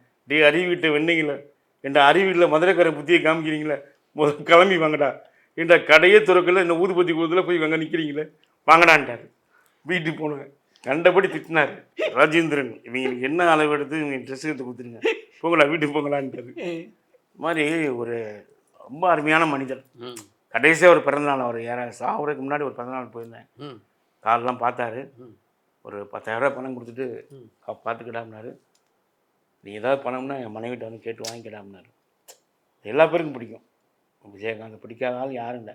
இன்றைக்கும் பாருங்கள் டெய்லி 50 பேர் சோறு போடுறாங்க. ஆமாம் ஆமாம், வேணா வராங்க, பஸ்ஸுலாம் வராங்க. அந்த மாதிரி எத்தனை லட்சம் பேர் அன்றைக்கி கூட்டியிருந்தாங்க. அதுக்கப்புறமேல வந்து நான் பொள்ளாச்சியில் வந்து குசேலன் படம் ஷூட்டிங் போயிருந்தேன். ஷூட்டிங் முடித்து சக்தி ஹோட்டல் வாசலில் வந்து பாக்கு போடுவேன், போட்டு துப்பிக்கிட்டே இருந்தேன். அப்போ எதிரில் ஒருத்தர் வந்து ஓடி வந்தார். அண்ணன் உங்களை கூப்பிட்றாரு. யாருங்க அண்ணன், போங்க அப்படின்ட்டு உடனே வாமிட்டாங்களோ துப்பிட்டா. அங்கே எதிரில் கர்நாடகாவில் விஜயகாந்த் போய்ட்டு அப்படின்னாரு. போனேன். லட்சுமணா என்ன பொள்ளாச்சியில் தேங்காய் பறிக்க வந்தியா? இல்லை நான் குசேலன் படத்தில் நடிக்க வந்தேனே. ஏன் அவர் கூட நடிப்பீங்க, எங்கள் கூட நடிக்க மாட்டேன். நைட்டு 8:30 மணிக்கு நீ நிவேதாலாஜி வரணும், இல்லைன்னா உன்னை பொள்ளாச்சியில் இருக்க மாட்டேன் அப்படின்ட்டான். நிவேதாலாஜி போனேன். நான் டைரக்டர் வந்து டிஸ்கஸ் பண்ணியிருந்தாங்க. அண்ணே வணக்கண்ணே, சார் இவனுக்கு ஏதோ ஒரு கேரக்டர் போட்டு விடுங்க சார் அப்படின்னாரு. இல்லைண்ணே ஒரு எம்எல்ஏ கேரக்டருக்கு டைலாக்கே இல்லைண்ணே அப்படின்னு. எனக்கு 4 நாள் டைலாக் எல்லாம் தான் எடுத்துக்கிட்டு இருக்கீங்க, போட்டு விடியா ஏதோ வீட்டுக்கு வாடகை கொடுப்பாயா அப்படின்னாரு. அந்த கேப்பில் டிஃபன் அந்த லஞ்ச் பிரேக்கில் விஜயகாந்தோட காஸ்டியூமர் மேக்கப் பண்ணு சொன்னாங்க. லட்சுமணா எங்கள்கிட்ட அண்ணன் சொல்ல பேச பயமாக இருக்குது, கேப்டன்ட்ட நீயே கேளு, விக்ரம் சார் கூட இன்னொரு படம் நடிக்கலாம் கேட்க. அப்போ நான் வந்து சாப்பிட்டு முடிஞ்சேன். ஆனால் விக்ரம் சார் கூட நீங்கள் ஒரு படம் நடிங்கண்ணே, அரசியல் வர போகிறீங்க, ஒரு இதாக இருக்குண்ணே. லட்சுமணா நீ சொல்கிறது ஓகே, டைரக்டர் கேட்டியா? கேட்கவும் நம்பர் ஏதாவது கேட்டு அசிங்கமாக இருந்தேன். இல்லை நான் டைரக்டர் ஃபோன் பண்ணி பேசுகிறேன். நான் டைரக்டர் ஃபோன் பண்ணேன், சார் லட்சுமணன் பேசுகிறேன் சார், பொள்ளாச்சியில் இருக்கேன், விஜயாங்க நடிச்சிட்டு இருக்கேன். சொல்லு அப்படின்னாரு. இல்லை சார் இந்த மாதிரி கேப்டன்கிட்ட சொன்னேன், உங்கள்கிட்ட கேட்க சொன்னார். நீயே கேட்டே அவரை? இல்லை நான் தான் சார் கேட்டேன் அப்படின்னாரு. சார் நீங்கள் உங்கள்கிட்ட பேசணுன்ற லைன் கொடுக்குவானாரு, கொடுத்தாரு. பேசுனாங்க. பேசணுன்னு ஓகே ஆயிடுச்சு. சார் மெட்ராஸ் வந்து நீங்கள் ஃபோன் பண்ணிட்டு என் வீட்டுக்கு வாங்க சார். நான் தேனப்பனுக்காக சொன்னேன். இது கடைசியில் வந்து அவர் வந்து அம்மாகரி சிவாவுக்கு சொல்லி ஃபஸ்ட்டு பூஜை போட்ட அன்றைக்கே பிஸ்னஸ் அந்த படம் மரியாதை, அதில் ஒரு நல்ல கேரக்டர் பண்ணியிருப்பேன். அதாவது ஒரு டைரக்டருக்கு ஏற்ற மாதிரி நடந்துக்குவார். 7 மணிக்கு ஷூட்டிங்னா அந்த வானத்தை போலில் 6 மணிக்கு அங்கே உட்காந்து மேக்கப் போட்டுருப்பார் வீட்டு வாசலில். அந்த மேக்கப் பண்ணால் கூட அவரே பூசிக்குவார். நாங்களாம் போகும்போது பார்த்தா ஆச்சரியமாக இருக்கும். அவுட் வந்து மேக்கப் போட்டுருப்பார். அந்த மாதிரி சின்சியரிட்டி இல்லாட்டினா இந்த ரஜினிகாந்த் கமலுக்கு முன்னாடி இத்தனை படம் நடிக்க முடியுமா? வானத்தை போல படத்தை பொறுத்த வரைக்கும் பல நட்சத்திரங்கள் அதில் எப்படி சமாளிச்சிங்க அத்தனை பேர்? இல்லை சார், வந்து ஷாஜகான் ஒரு பக்கம், கிருஷ்ணமூர்த்தின்னு ஒருத்தர் பண்ணார். ஆளுக்கால் டைலாக் சொல்லி கொடுப்பாங்க. இப்படி சொல்லிக்கிட்டு இருக்கும்போது ஈஸியாக இருந்துச்சு. அது வந்து ஒவ்வொரு தடவை வந்து இந்த ரோஜாப்பு மாலை எங்கள் வீட்டில் நான் கார்த்திகையில் காலங்காத்தால் வந்து சூரியன் 3 மணிக்கு ஷார்ட் இருந்தால் ப்ளூ இதில் இருந்த பட்டாசு கொஞ்சம் நல்லா இருக்குனாரு. உடனே வந்து டைரக்டர் வில்சன் சார் சொன்னார். டைரக்டர் போய் கேப்டன் கேட்டாங்க, இந்த மாதிரி சார் எடுங்க சார், நல்லா விடிய நடிப்பேன் சார். இல்லை எல்லா பேரும் வரணும் அவ்வளோதானே. லிவிங்ஸ்டன் காலையில் 2 மணிக்கு ஸ்பாட்டில் இருக்கணும், மீனா 5 எல்லோரும் கேட்டுங்க, பிரபுத்தவா உனக்கும் தான் காலையில் வந்துருங்க அப்படின்னாரு. அது 3 மணிக்கு எடுத்தோம். எல்லா பேரும் அசம்பிளி பண்ணி அப்படியே வந்து ஒரு 10 மணிக்கு பிரேக் அவுட் ரூம் அனுப்பிச்சுக்கிட்டோம். அந்த மாதிரி சின்சியர் வந்து ரொம்ப. அவருக்குன்னு ஒரு லென்ஸ் பாக்ஸ் வச்சுருப்பார். அது எப்படியும் ஒரு 5 லட்சம் 10 லட்ச ரூபா இருக்கும். வந்தோடனே கேமராமேன்ட்ட கொடுத்துருவார். முடிஞ்ச பிறகு எனக்கு குடியாம்பார். அவருக்கு என்னென்ன ஃபில்டர் போடுறது அது அவர் தெரியும், அந்த கேமராமேன். அதே மாதிரி அந்த மீனா ஊர்வலம் எடுத்துருந்தாங்க.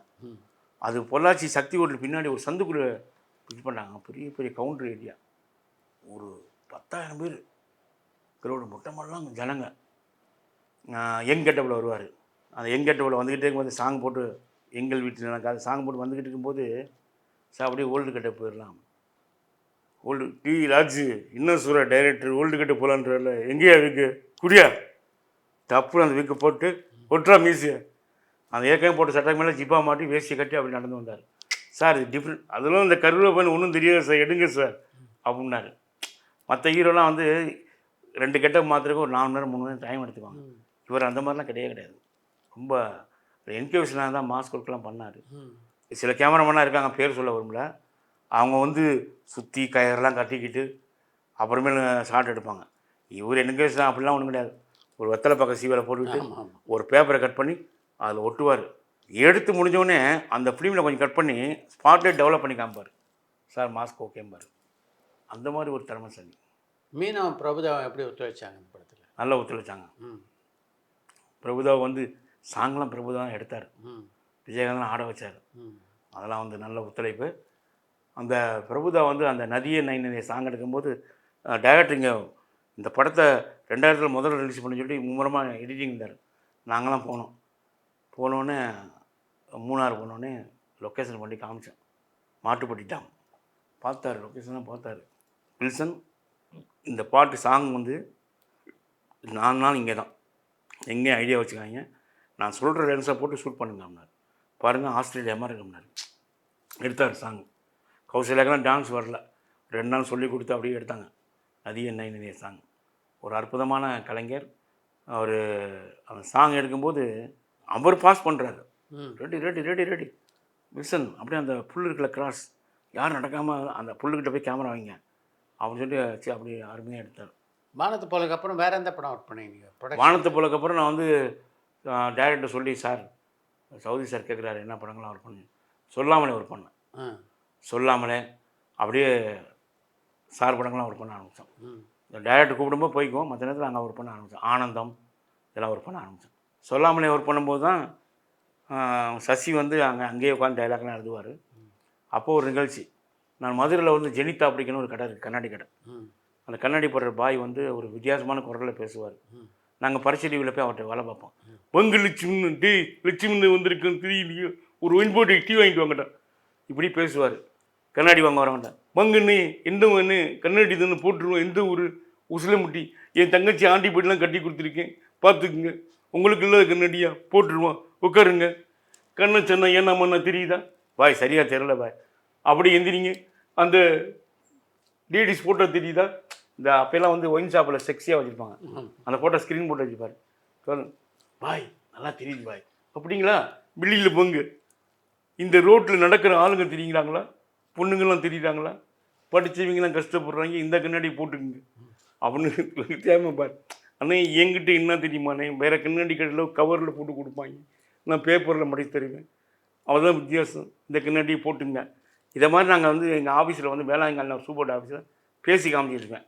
இப்போ சசி சார் வாய்ஸை வந்து கேட்ச் பண்ணிவிட்டு பகலில் வந்து லட்சுமணா எங்கள் படத்தில் ஒரு கிளைமாக்ஸ் சார் இதே மாதிரி பேசி டப்பிங் பேசலாம், பேசுகிறேன் சார், சார் இங்கே பேசுகிற டப்பிங்கில் பேச போகிறேன் சார். அந்த படத்தில் லிவிங்ஸ்டன் பஸ் ஸ்டாப் நிற்பார், நான் கொலம்பஸ் பாடு டே பீடி இருக்கு இல்லைன்னா சொல்ல வேண்டியதுண்டா, என்னடா லுக்கு விட்ற ஏன்டா பீடிக்கே வழியில் உனக்குலாம் லீ ஜீன்ஸ் கேட்குதா, அந்த சீன் தியேட்டரில் கிளாப்ஸ் அடித்தாங்க. சிகரெட் வாங்கவே காசு இல்ல, உனக்கெல்லாம் ஜீன்ஸ் கேக்குதா? ஜீன்ஸ் என்ன ஓசியா? கிளாப்ஸ் அடிக்கும்போது அது டைரக்டர் மாயி பாண்டியன்லாம் தேட்டரில் பார்த்தோன்னே, சார் லட்சுமணன் சீன் பயங்கர கிளாப்ஸ் சார் நாங்கள் அப்போ வந்து லட்சுமணன் நீங்கள் இந்த டைலாக் பேசி காமிங்கன்னாரு, மாயி படத்தில் பேசி காமிச்சேன், நீங்கள் தான் நடிக்கிறீங்க அப்படின்னா. மாயி படத்தில் நான் ஒர்க் பண்ணல, ஏன்னா நான் வந்து வேறு நீரோயை நான் வந்து போஸ்ட் ப்ரொடக்ஷன்லாம் பண்ணியிருந்தேன்.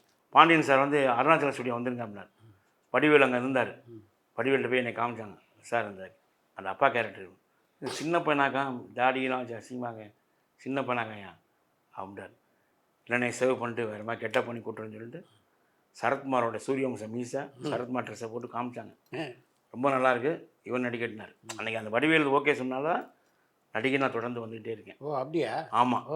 அம்மா மாயண்ணை வந்திருக்காக, மாப்பிள்ளை மொக்கச்சாமி வந்திருக்காக, மற்ற உறவினர்கள்லாம் வந்திருக்காக, பாம்மா மின்னல் தியேட்டரில் அப் கிளாஸ். சரத்குமார் வந்து 100வது மலர் எழுதியிருந்தார் 100 படத்துக்கு, அதில் மாயி என்றால் மின்னல் தான் ஞாபகத்துக்கு வரணும் எழுதியிருந்தார். ஆமாம் ஆமாம், அந்தளவுக்கு ஃபேமஸ். அது சட்டமன்றத்தில் கூட மாலை ராஜா பேசியிருக்காரு இந்த டைலாக்கு, ஜெயலலிதா எதிர்க்கட்சி தலைவராகும்போது. இல்லை இந்த மாடலேஷன் தான் ரொம்ப முக்கியம் அதில். ஆமாம், இதை பார்த்து தான் வந்து ஆனந்த படம் லிங்கசாமி கதை சொல்ல வந்தார், பாபுராஜரை சொல்லி ராஜகுமாரன் கூப்பிட்டுருந்தாங்க. கதையை கேட்ட சாருக்கு ரொம்ப பிடிச்சி போச்சு, பிரமாதமாக இருக்கியா அப்படின்னாரு. ஃபஸ்ட்டு சரத்குமார் அப்படி பேசியிருந்தோம், அப்புறம் சந்தர்ப்ப சூழ்நிலை மாறிடுச்சு, மம்முட்டிகிட்ட போய் கதை சொன்னோம். அவர் மம்முட்டி உட்காந்து ஸ்டைலில் பார்த்தா மதிக்கவே மாட்டார், ஒரு மாதிரி நாட்டில் உட்காந்துக்கிட்டு கால் மேலே போட்டு நாங்கள் கீழே உட்காந்துருக்கோம், கதை சொல்லியிருந்தார்.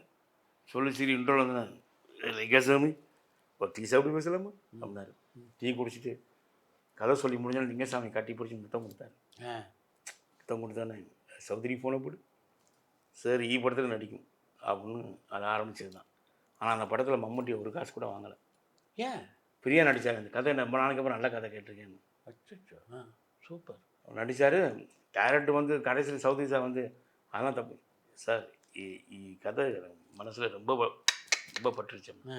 பட் கடைசி சௌதரி சார் வந்து கேரளா ரைட்ஸ் எழுதி கொடுத்தாரு. அற்புதமான கலைஞன், சும்மா சொல்லக்கூடாது. பிருந்தா சார் இதுதான் கோ டைரக்டர். அவர் போய் ட்ரெஸ் கண்டினியூட்டி சொல்கிறக்கா போவார். சார் சீன் நம்பர் 43 எந்த பிருது இவட நோக்கட ப்ரௌன் பட்டி சாரி சேலை கண்டினியூட்டி போட்டிருப்பாரு, பேசி பனியன், இவட என்ன பண்ணுது தலையை கலைச்சிட்டு இருக்கு. நான் குளிச்சுட்டு வர மாதிரி போய்க்கோ போய் முரளிக்கு சொல்லு அப்பாவுக்கு சொல்லு அப்படின்ட்டார். 50 வயசு 50 வயசு அப்போ செட்டிலுக்காக விளாடுவார், 10 கேம் விளாடுவார். முரளி அப்பா தான் 2 கேமில் உட்காந்துருவாங்க.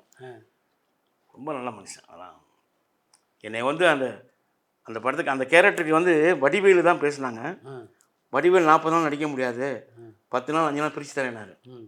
அதுக்கப்புறம் விவேக் போய் ரமேஷ் கண்ணா போய் சார்லி அட்வான்ஸ் கொடுத்து லிங்கசாமி ஷூட்டிங் போகும்போது சார்லி வந்து விஜய் படத்துக்கு போயிட்டார், வெங்கடேஷ் படத்துக்கு, நிலவே வான்னு ஒரு படத்துக்கு போயிட்டார்.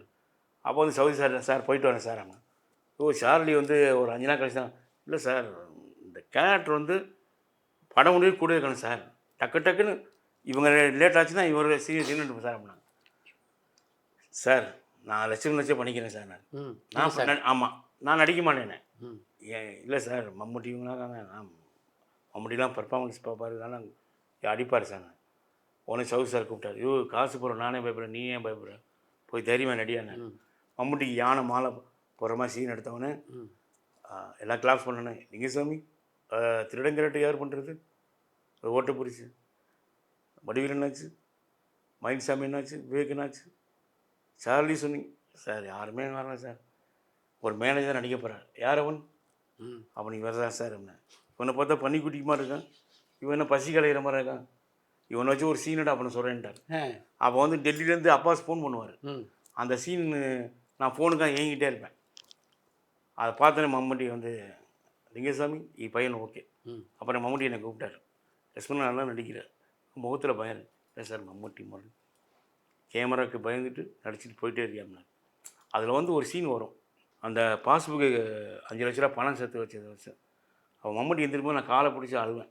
அப்போது மம்முட்டி சொன்னார், லட்சுமண் இப்போ ஃபுல் ஃப்ரேமில் என் லெக் மட்டும் நீ மட்டும் நடிக்கிற, கிளீசின்னு அவரை போட்டார், கண்ணு தண்ணி வெளியே விடாது, அப்படியே பேசுனார்.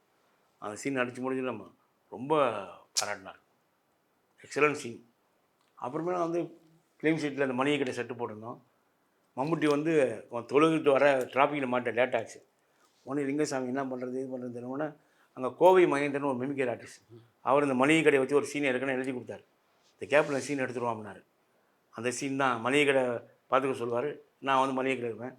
பெஞ்சமின் ஒரு ஆர்டிஸ்ட் வந்து, அண்ணே ஒரு டிம்மி பேர் கொண்டேன் இந்த இடம், அண்ணே அப்படியே ஒரு பேனா கொண்டேன் இந்த இடம், அண்ணே அப்படியே ஒரு கவிதை சொல்லுங்கள், இது மளிகை கடை போடாதவங்க, இல்லைண்ணே உங்களை பார்த்தா கவிஞர் கண்ணதாசமாக இருக்குண்ணே. என்னடா சொல்கிற, நீங்கள் தாடி மொத்தம் கவிஞர் வாலினேன். இன்னொரு கதை சொல்லு, நீங்கள் தாடி மொத்தம் வச்சா கவிஞர் வாலி சொல்கிறேன் எழுதிக்க. அன்பே பொன்னி, அண்ணே அந்த பொண்ணு பேர் பொன்னி இல்லைண்ணே கௌரி. டேய் அரிசியை சொல்லுடா, சொல்கிறது எழுதுடா.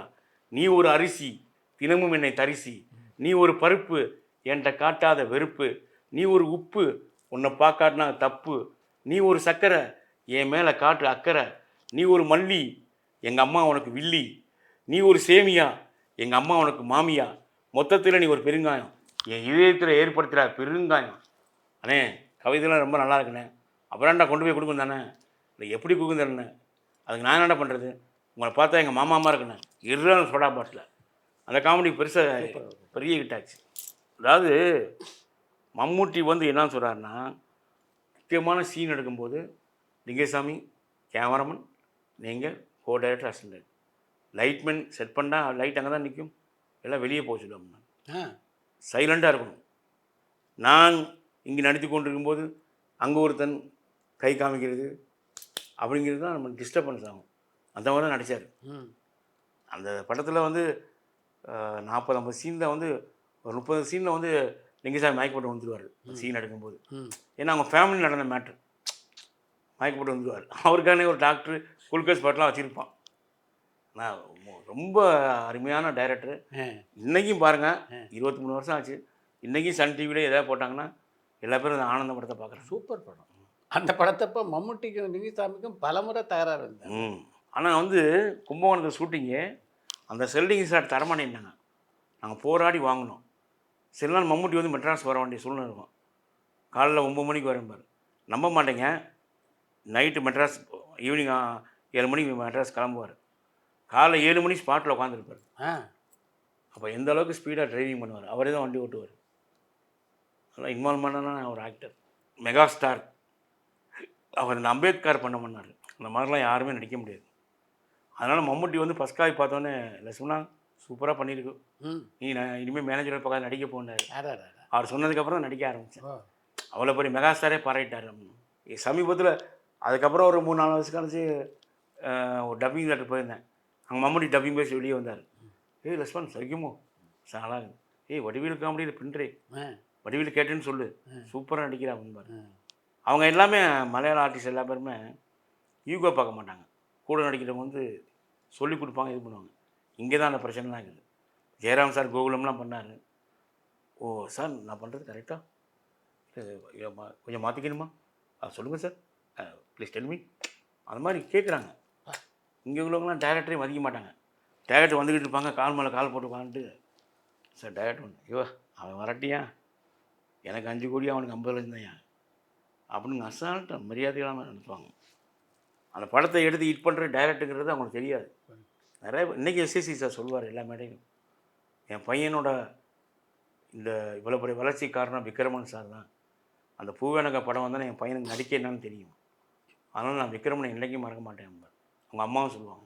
நீ வருவாயன படத்தில் பணியாற்றியது எப்படி இருந்தது? ராஜகுமாரன் முதல் படம்ல ஒரு காமெடியான டைரக்டர் வந்து விக்ரமன் சார்கிட்ட கதை சொன்னார். கதை சொன்னே பிடிச்சி போச்சு. ராஜகுமாரன், நான் சவுதி சார் ஸ்ட்ராங்காக சொல்கிறேன், நல்லா பண்ணிடுவீங்களா? என்ன சார், நான் உங்களோட இத்தனை படம் வேலை பார்த்துருக்கேன், இது கூட பண்ண மாட்டேன்னா? பண்ணிடுவேன் சார். டைரக்டர் போய் சவுதி சார் கதை சொன்னேன், ரொம்ப பிடிச்சி போச்சு. ஒன்று தேவயானி தான் ஹீரோயினி. முதல்ல அந்த படத்தில் அஜித் விஜய் நடிக்கிறதா இருந்துச்சு, ஹீரோயினில். இந்த அஜித் கேரக்டர் வந்து பார்த்திபன் ரோல் வந்து விஜய். இவர் வந்து அஜித் இந்த ரோல் நடிக்கிறேன்னு சொன்னோடனே விஜய் வந்து அந்த கேரக்டர் என்னான்னு கேட்டார். கேட்டவுடனே இதை நான் பண்ணுறேன், அஜித் ஹீரோவை பண்ண சொல்லுங்கன்னாரு. இல்லை சார், அவருக்கு இதான் ரொம்ப பிடிச்சிருக்கேன். அப்போ அது வேலைக்கிட்டார். அப்புறம் பார்த்திபன். அஜித் ரொம்ப நல்லா நடிச்சிருப்பார். அஜித்துக்கெலாம் வந்து நாங்கள் நாகர்கோவிலில் வந்து ஒரு இடத்துல வந்து கெஸ்ட் ஹவுஸ் மாதிரி போட்டு கொடுத்தோம். திடீர்னு அங்கேருந்து ஃபோன் பண்ணி எங்களை வர சொன்னார். நீங்களும் எங்கே தங்கியிருக்கீங்கன்னாரு. சார் நாங்கள் இங்கே தங்கியிருக்கோம். ஏன் இங்கே தனியாக போட்டிங்கன்னாரு. அவனு சொல்லிட்டு வந்துட்டோம். கட் பண்ணால் அவர் வந்து ரூமில் ஏறிக்கிட்டு இருக்காரு. நீங்களும் இங்கே தங்கிறீங்க, நான் தனியாக தங்க மாட்டேன், எல்லாம் ஒன்றா தங்குவோம்னாரு. அவ்வளோ சிம்பிளிசிட்டி. சூப்பர்.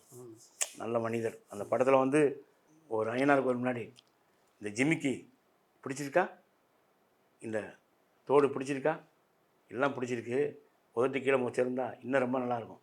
இந்த சீன் வந்து ராஜகுமாரன் சொல்லி கொடுக்கும்போது ஒன் மோர்னு சொல்லிகிட்டே இருந்தான். ராஜகுமாரன், ஒரு சீனு நீங்கள் 1.5 நாள் எடுத்துக்கிட்டீங்க.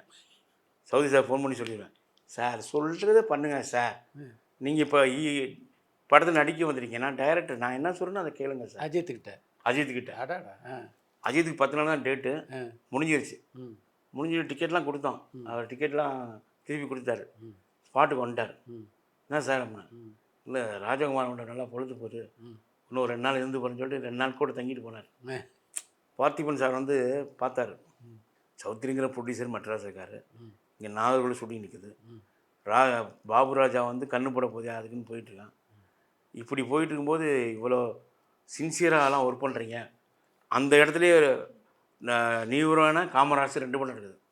பார்த்திபன் சார் ரொம்ப வியந்து பாராட்டினார். எனக்குலாம் ப்ரொடக்ஷனில் வந்து எல்லா பேரும் ஏமாற்றிட்டாங்க, நீங்கள் இவ்வளோ சின்சியராக இருக்கீங்க அப்படின்னு சொல்லிட்டு 150 பேருக்கு மோதிரம் போட்டார் பார்த்திபன் சார். இந்த மாதிரி ஒரு சின்சியராக பார்க்குறது தான் ஒரு கம்பெனிக்கு இவ்வளோ விசுவாசிகள் அப்படின்னாரு. அந்த படத்தில் பணியாற்றும் போதே காதல் இருந்தது ராஜகுமாரனுக்கு. சூரியவம்சில் அட்டாச்மெண்ட் இருந்துச்சு. இவர் தான் கண்டினியூட்டி எழுதுவார்.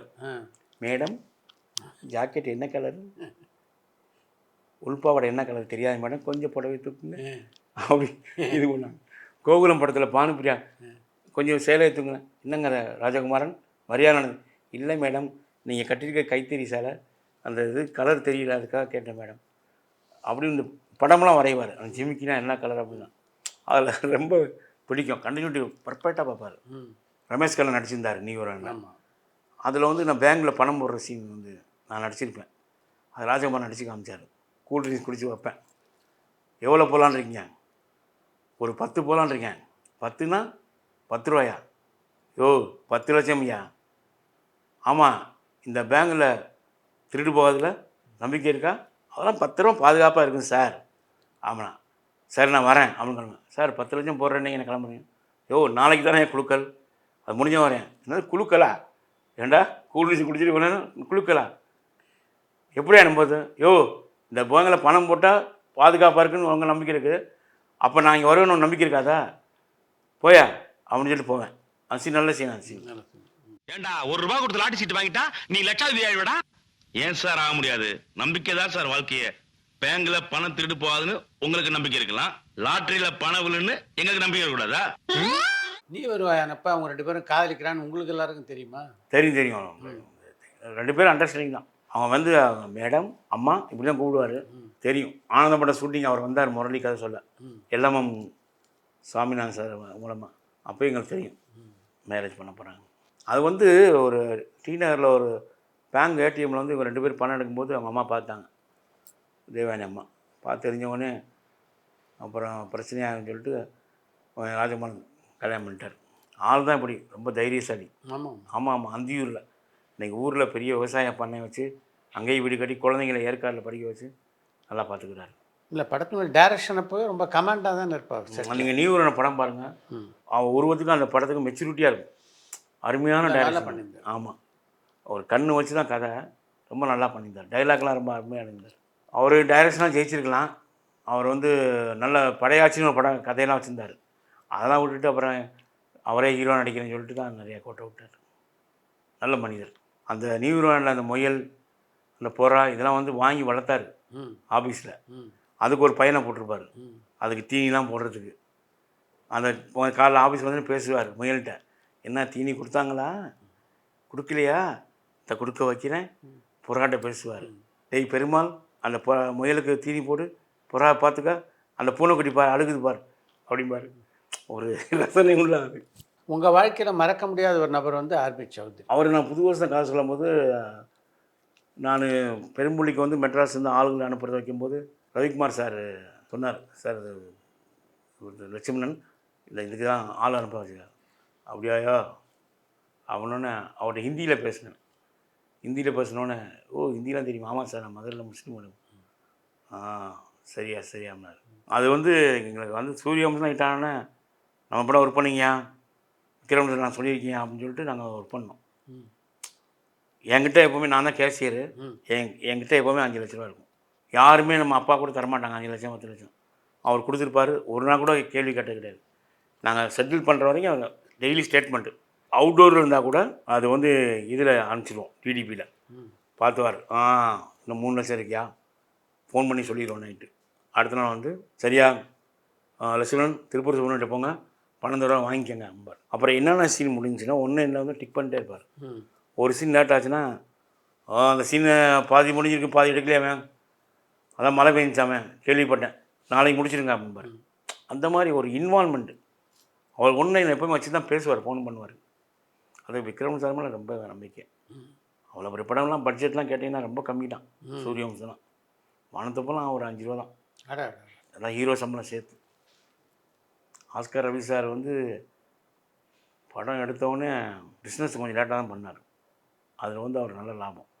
அதே மாதிரி புது வருஷம் படத்தை ஃபஸ்ட் காப்பி ரெடியானவுடனே ஆபவானன் சார் பார்த்தார், ஏவிஎம் சரவணன் சார் பார்த்தாங்க. ஆபவானன் சார் கேட்டார், இது ஃபாஸ்ட் ஃபார்வேர்டானார். இல்லை சார், நாங்கள் 4 பேர் ஃப்ரெண்ட்ஸு அப்சரா ஹோட்டலில் தங்கியிருப்போம், ராம்தேர் பக்கம் வரும்போது அங்கே பாட்டு பாடிட்டுப்பாங்க 4 பேர், அதை மையமாக வச்சு ஒரு பொண்ணை சேர்த்து இது எடுத்துருவாங்க. ரொம்ப நல்லாயிருக்கு. சரவணன் சார் சௌத்ரி இது உடனே சேல்ஸ் பண்ணாங்க. 20 நாளுக்கு அப்புறம் சேல்ஸ் பண்ணார். அந்த 20 நாளுக்கு அப்புறம் சேல்ஸ் பண்ணது தான் சாருக்கு பெரிய லாபம். விஜயகாந்த் பர்த்டே ஒரு தடவை நாங்கள் சௌத்ரி சார் யார் வீட்டுக்கும் போனது கிடையாது. விஜயகாந்த் மேலே ஒரு மரியாதை போனோம். விஜயகாந்த் காலில் வந்து கும்பிட்டார். கும்பிட்டோன்னே இப்படி லட்சுமணு, நான் எதுக்கு சௌத்ரி காலில் வந்து கும்பிட்டேன்னு தெரியுமா, அவர் ஒரு 600 பேருக்கு சோறு போடுறாரு இண்டஸ்ட்ரியில், அதனால மரியாதை கொடுக்குறேன்.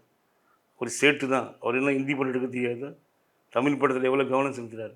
அந்த மனிதனுக்கு காலில் வந்து கும்பிட்டு எனக்கு ஆசை, அதான் வந்து கும்பிட்டேன். சௌத்ரி சார் கதை பிடிச்சி போச்சுன்னா மேனேஜர் பொறுப்பில் விட்டுருவார். பட்ஜெட் கேட்பார், அந்த காசுக்கு வந்து அதுக்குள்ளே முடிச்சு கொடுக்கணும். எதனால சொதப்பலை தப்பல்னு இதெல்லாம் முதலே ஆர்டிஸ்ட்டை பேசிடுவார். சார் என் கம்பெனியில் கேரவன் கிடையாது, நீங்கள் கேரவன் வச்சுட்டா நீங்கள் தான் காசு எல்லாம் வந்து நல்ல ரூம் செலக்ட் கூட ஆளுங்களாம் வச்சுங்க அப்படின்னு சொல்லி ஓப்பனாக பேசிடுவார். என்றைக்குமே ஒரு ப்ரொடியூசர் வந்து ஒரு நடிகர்கிட்ட முதலே பேசினோம்னா ஸ்பாட்டில் சரியாக வராது. கரெக்ட். அது சௌத்ரி சார் ஃபாலோ பண்ணுவார். ஒரு தடவை சௌத்ரி சார் வந்து ப்ரொடியூசர் கவுன்சில் ஒரு ஏதோ ஒரு பொறுப்பில் இருக்கும்போது ஒருத்தர் வந்து வைஸ் பிரசிடெண்ட்டாக இருந்தார். ஆமாம், அப்போ வந்து ஒரு ப்ரொடியூசர் வந்து, சார் கார்த்திக் நான் அட்வான்ஸ் கொடுத்தேன், வாங்க முடியல, வாங்கி கொடுங்க அப்படின்னாரு. கார்த்திக் உன் வீட்டுக்கு வந்தானா நீ கார்த்திக் வீட்டுக்கு போனியா? சார் நான் தான் கார்த்திக் வீட்டுக்கு போனேன். இப்போ நீ தான் போய் கேட்கணும், நானே கொடுத்த அட்வான்ஸ் வாங்க முடியாமல் தவிச்சிட்டீங்க போயா. அதுக்கப்புறம் அந்த பதவியெலாம் வேணான்ட்டார். பஞ்சாயத்துன்னு. கேஎஸ் ரவிக்குமார் கூட அந்த படம் ஒர்க் பண்ணலையா நீங்கள்? ஒர்க் பண்ணல. ரவிக்குமார் சார் வந்து புது வருஷத்தில் ஒர்க் பண்ணார். ஆனால் வந்து ஒரு ரவிக்குமார் சார் மாதிரி எல்லா டைரக்டருக்கும் ஒரு கோ டைரக்டர் கிடைச்சா இண்டஸ்ட்ரி நல்லாயிருக்கும். என்னன்னா ஒரு ஷூட்டிங் ஸ்பாட்டு ஜனவரி 1 பீச்சு, மெரினா பீச்சு அவ்வளோ கூட்டம் இருக்கும். ரவிக்குமார் சார் அந்த 6 மணி பற்றி எல்லாமே வச்சு ரெடியாக ஆர்டிஸ்ட்லாம் மேக்கப் போட்டு வச்சு டேரக்டர் சார் கிளம்பி வாங்க சார் அப்படின்னாரு. ம் அந்த மாதிரி சின்சியாரிட்டி. அவரை பார்த்து ஆர்டிஸ்டே பயப்படுவாங்க. ம் ஆனந்த் பாபுலாம் கிளைமாக்ஸ் எடுக்கும்போது பாட்டு ஒன்று நான் பெங்களூர் போகணும். நான் பெங்களூர் எதுக்கு போகணும்? இல்லை அங்கே ஒரு ஷூட்டிங் இருக்குது கன்னடா படம் அப்படின்னாரு. இங்கே டிக்கெட்டை காமிட்டானார். டிக்கெட்டு கொடுத்தாரு. கிழிச்சு போட்டார். ஆ கிழிச்சு போட்டு டேய் டிரைவர்லாம் கூப்பிடியா, எல்லா படியும் சாயம் இல்லை, எல்லாம் உட்காருங்கடா, டோரை முன்னுடா அப்படின்னாரு. அப்படி தான் கிளைமாக்ஸ் எடுத்தது. ஓ அது அந்த மாதிரி கமெண்ட் டைரக்டருக்கு ஒரு அந்த இது ஆள் வேணும். பயங்கர பவர்ஃபுல்லான பாருங்கள். புரியாத புதிரெலாம் 18 நாள் 23 நாள் முடிச்சிருக்காரு. அது சௌத்ரி சார் பஸ்காய் பார்த்தீங்கன்னா ஒரு நாள் முடிச்சிட்டாப்னாரு. ஆமாம் சார், நான் இவ்வளோ படம் ஒர்க் பண்ணி எக்ஸ்பீரியன்ஸ் இருக்குது சார் அப்படின்னாரு. ரொம்ப அப்போலாம் சார் எங்கள் அசிஸ்டன்ட் டைரக்டர் 4-5 பேருக்கு மேலே இருக்க மாட்டாங்க. 3 பேர் 2 பேர் தான் முடிச்சிடுவாங்க. சேரன் பாண்டியன், ஊர் மரியாதை, நாட்டாமெல்லாம் வந்து ஒரு ரஜினிகாந்த் மோகன் பாபுக்கு ரைட்ஸ் கேட்டு தரமானு சொல்லி ரஜினிகாந்த் சௌத்ரி சாரை பார்த்து ரைட்ஸ் வாங்கி கொடுத்தாரு. அந்த விஜயகுமார் கேரக்டர் அவர் தான் பண்ணார். அங்கே பெரிய ஹிட்டு. 44 டைரக்டர் இன்றைக்கி இண்டஸ்ட்ரியில் உருவாக்கி விட்டது சௌத்ரி சார் தான். ஒரு நம்பிக்கை, தைரியம். ஒரு பாலசரன் லவ் டுடே கதையை யார் கேட்டாலும் ஒத்துக்க மாட்டாங்க. அவளை சின்சியராக ஓடி ஆடி லவ் பண்ணுவேன், கடைசியில் வந்து இது பண்ணுறானே அப்படின்னா அந்த கிளைமாக்ஸ் வந்து அவளை அருமையாக எடுத்துருப்பார். பெரிய ஹிட்டு. எவ்வளோ பெரிய ஹிட்டு. தெலுங்குலேயும் பெரிய ஹிட்டு. ம் சௌத்ரி சார் இங்கே தெலுங்கில் போய் கால் வச்சார். பூவனக்கா வந்து ஒருத்தர் ரைட்ஸ் கொடுத்தாரு. சார் ஹிட்டான பாதி தரேனாரு. ஹிட்டான பிறகு அவங்க சரியாக பதில் இல்லை. அப்புறமேல் சூரிய வம்சம் படம் வெங்கடேஷ் பாபு பார்த்துட்டு நேராக சௌத்ரி சார்ட்ட வந்துட்டார். சார் இந்த படத்தை தெலுங்கில் நான் பண்ணுறேன், நான் நடிக்கிறேன், நீங்கள் தெலுங்கு பக்கம் வாங்க, நான் சப்போர்ட் பண்ணுறோம். இல்லை எங்கிட்ட ரைட்ஸ் கொடுங்க, இல்லை எங்கள் அப்பா அவங்களோட சேர்ந்து வச்சு எடுப்போம்னு சொல்லி சூரிய வம்சம் எடுத்தோம். நான் அந்த படத்தில் ஒர்க் பண்ணேன். சாலக்குடிலாம் போயிட்டு. என்ன அருமையாக தமிழ் பேசுகிறாரு. தெலுங்கு ஒர்க் பண்ணீங்களா? ஆமாம், ஆ தமிழ் என்ன மாதிரி பேசுகிறாரு. ம் அவர் வள்ளூர் கோட்டை ஸ்கூலில் தான் படித்தாராம். ம் ஆமாம், அவங்க எல்லாரும் மெட்ராஸ். நல்ல மனிதர். இன்னைக்கு கூட பேசினேன் அவர்கிட்ட. ம் சார் ஒரு கதை இருக்குது அப்படின்னாரு. லட்சுமணா நெட்ஃப்ளிக்ஸ்க்கு வந்து ஒரு வெப் சீரியல் பண்ணுறேன், அடுத்த மாதம் 6ஆம் தேதி வரைக்கும் ஷூட்டிங் இருக்கும், அது முடிஞ்சு நான் ஃபோன் பண்ணுறேன், நீங்கள் வாங்க அப்படின்னாரு. யார்? வெங்கடேஷ் பாபு. ஃபோன் பண்ண எடுத்துன்னு மரியாதையாக பேசுகிறாங்க. அடாடா. இங்கே உள்ள ஆர்டிஸ்ட்லாம் ஃபோன் பண்ணால் எடுக்கவே மாட்டேங்கிறாங்க. பிஸின்னு அவங்க ஏதாவது நம்பர் அனுப்பி விட்டுறாங்க. இன்றைக்கி தான் பேசினேன் நான். டப்பிங் முடிஞ்சோன்னே முருகன் ஒரு அவுட்லைன் சொன்னார். வெங்கடேஷ் சொல்லாங்க, நம்ம தெலுங்கில் அதிகமாகிட்டோம்னா நல்ல மரியாதை இருக்கும்னு சொல்லிட்டு ஃபோன் பண்ணி நான் 6ஆம் தேதி நானே கூப்பிட்ற லட்சுமணன்ட்டார். இது மாதிரி எத்தனை உதவி இயக்குநர்களுக்கு நீங்கள் உதவி பண்ணியிருக்கீங்க? நிறைய பேர் உதவி நாங்கள் சொல்லிக் கொடுவோம், கதை சொல்லி ஓகே பண்ணிடுவாங்க. பாபுராஜாவும் நாங்களும் சேர்ந்து நிறைய பேர் உருவாக்கியிருக்கோம். லிங்கசாமி வந்து பாபுராஜா தான் கதையை கேட்டு சவுத் சார் கூப்பிட்டு வந்தார்.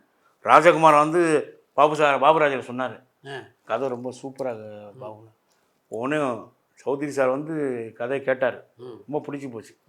பிடிச்சி போனோடனே வானத்தை போல் படம் பார்க்கனார். உடனே ஆஸ்கார் சார் டிக்கெட் கொடுத்தாரு. கமலா தேட்டரில் படம் பார்த்தார். என்ன விக்ரமன் பின்னிருக்காயா, மறையிட்டாயா அப்படின்னாரு. அப்படி கீழே இறங்கி வந்து விக்ரமனுக்கு ஃபோனை போடியா அப்படின்னாரு. விக்ரமன் வெரி நைஸ், எக்ஸ்ட்ரானரி அப்படின்னாரு. சவுத் சார் ஃபேமிலியே பார்த்தாங்க. பார்த்துட்டு வந்தவொடனே ஆஃபீஸ்க்கு வந்தார். பாபு, ஆனந்தம் வானத்தை போல கதை மாதிரி இருக்கியா, வேணாயா அப்படின்னாரு. ஓ இல்லை சார், வானத்தை போல பேட்டர்ன் வேறு, இது வந்து ஒரு ஒரு மலையாள ஸ்டைலில் பண்ணியிருக்காரு சார். அப்படி எடுத்த படம் தான் ஆனந்தம். அது மாதிரி பூவனக்காலம் வந்து கிளைமாக்ஸ் வந்து சவுத் சார் இன்னொரு கிளைமாக்ஸ் சொன்னார், அதையும் ஷூட் பண்ணி வச்சுருந்தோம். அங்கே சுப்ரகிரி தேட்டரில் படம் போட்டோங்க.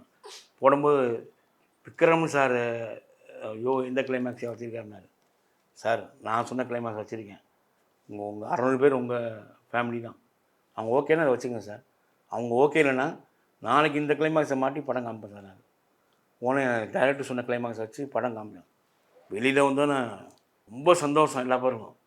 அரே கைசா மூவி बहुत अच्छा है, क्लाइमैक्स एक्स्ट्राऑर्डिनरी, ऐसा बोलते हैं, ठीक है அப்படின்னாரு.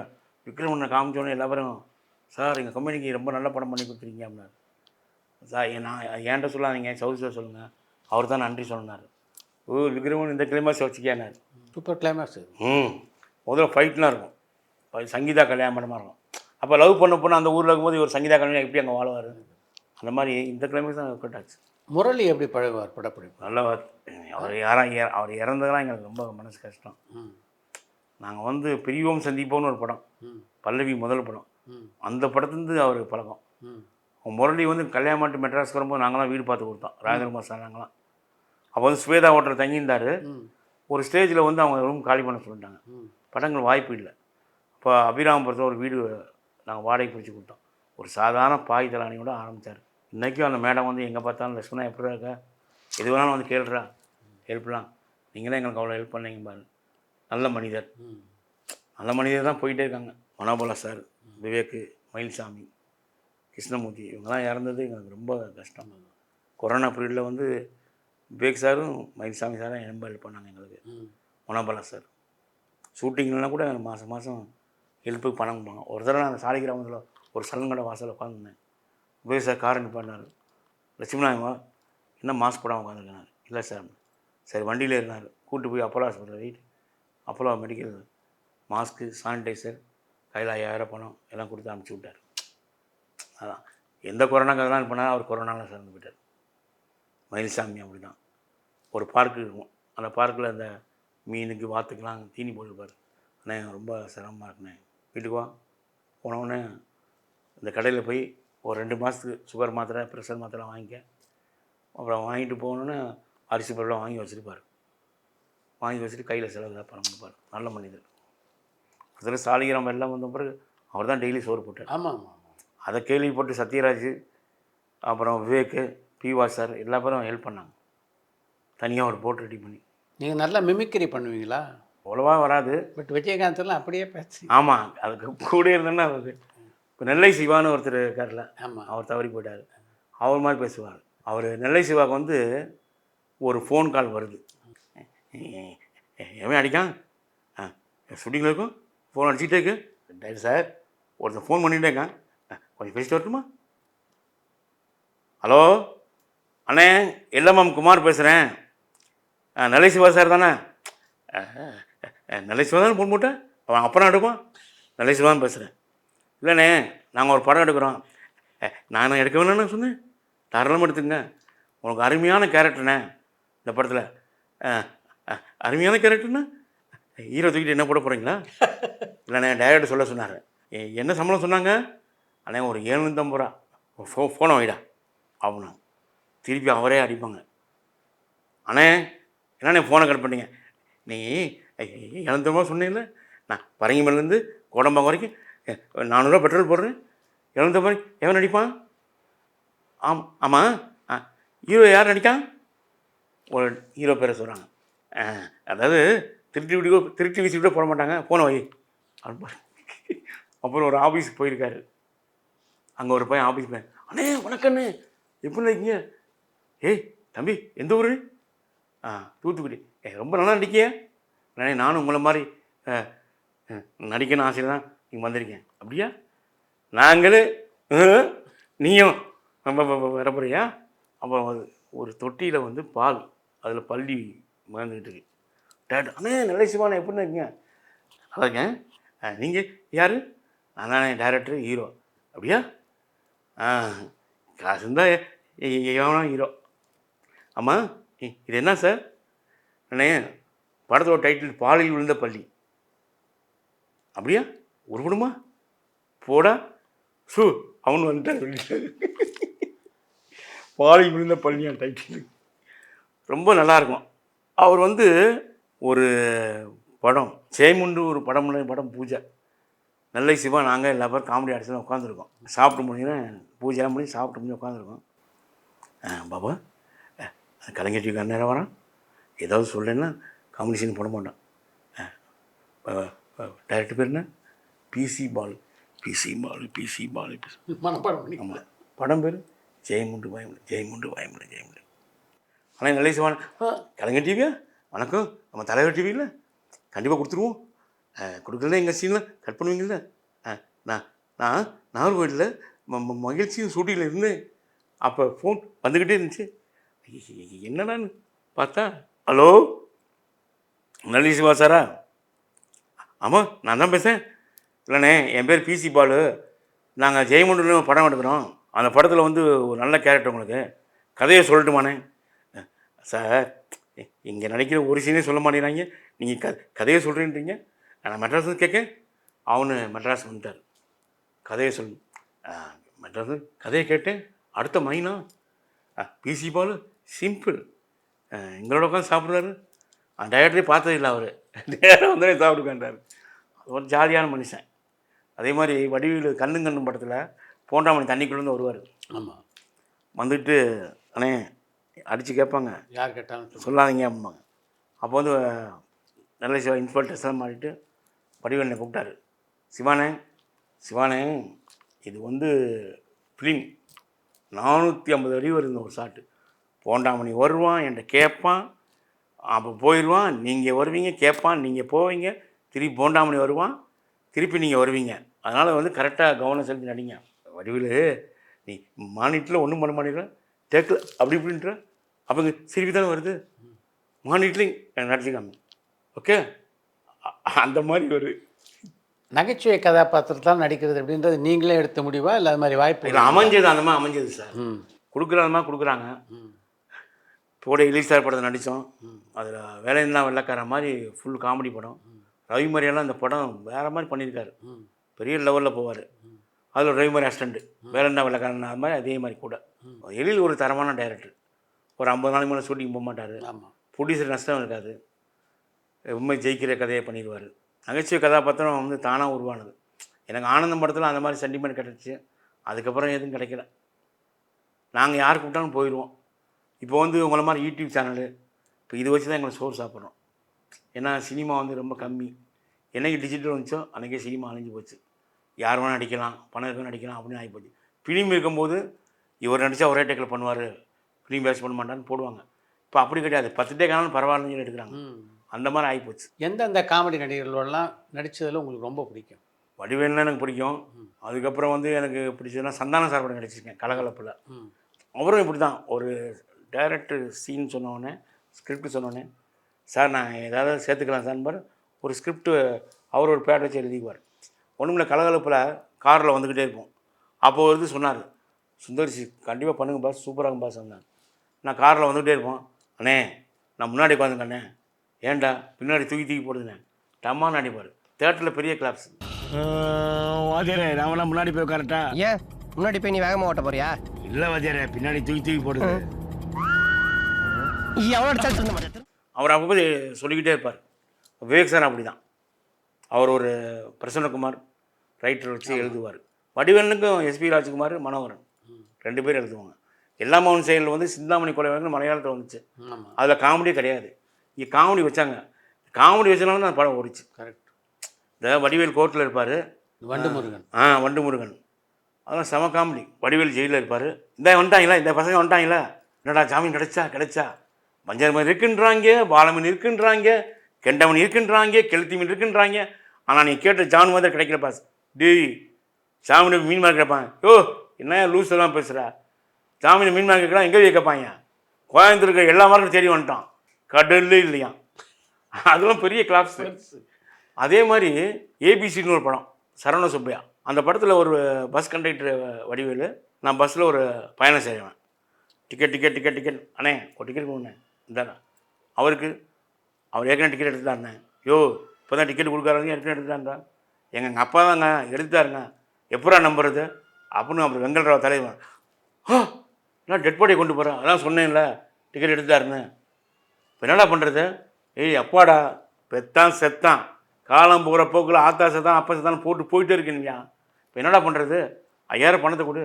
என்னடா 5000 ரூபாயா, எதுக்குடா 5000 ரூபா, என்னையா லூஸ் எல்லாம் பேசுகிறா, பாடி இறக்கணும், கால் டாக்ஸிக்கு புக் பண்ணணும், வீட்டுக்கு கொண்டு போடணும், பந்தலில் போடணும், பாடையை கட்டணும், 3 நாள் பால் ஊற்றணும், 4 நாள் கறி ஜோடி பண்ணணும், 14 நாள் ஒரு விருந்து வைக்கணும். இதெல்லாம் யார் காசு தருவாங்க, அப்பா காசு தருவான்.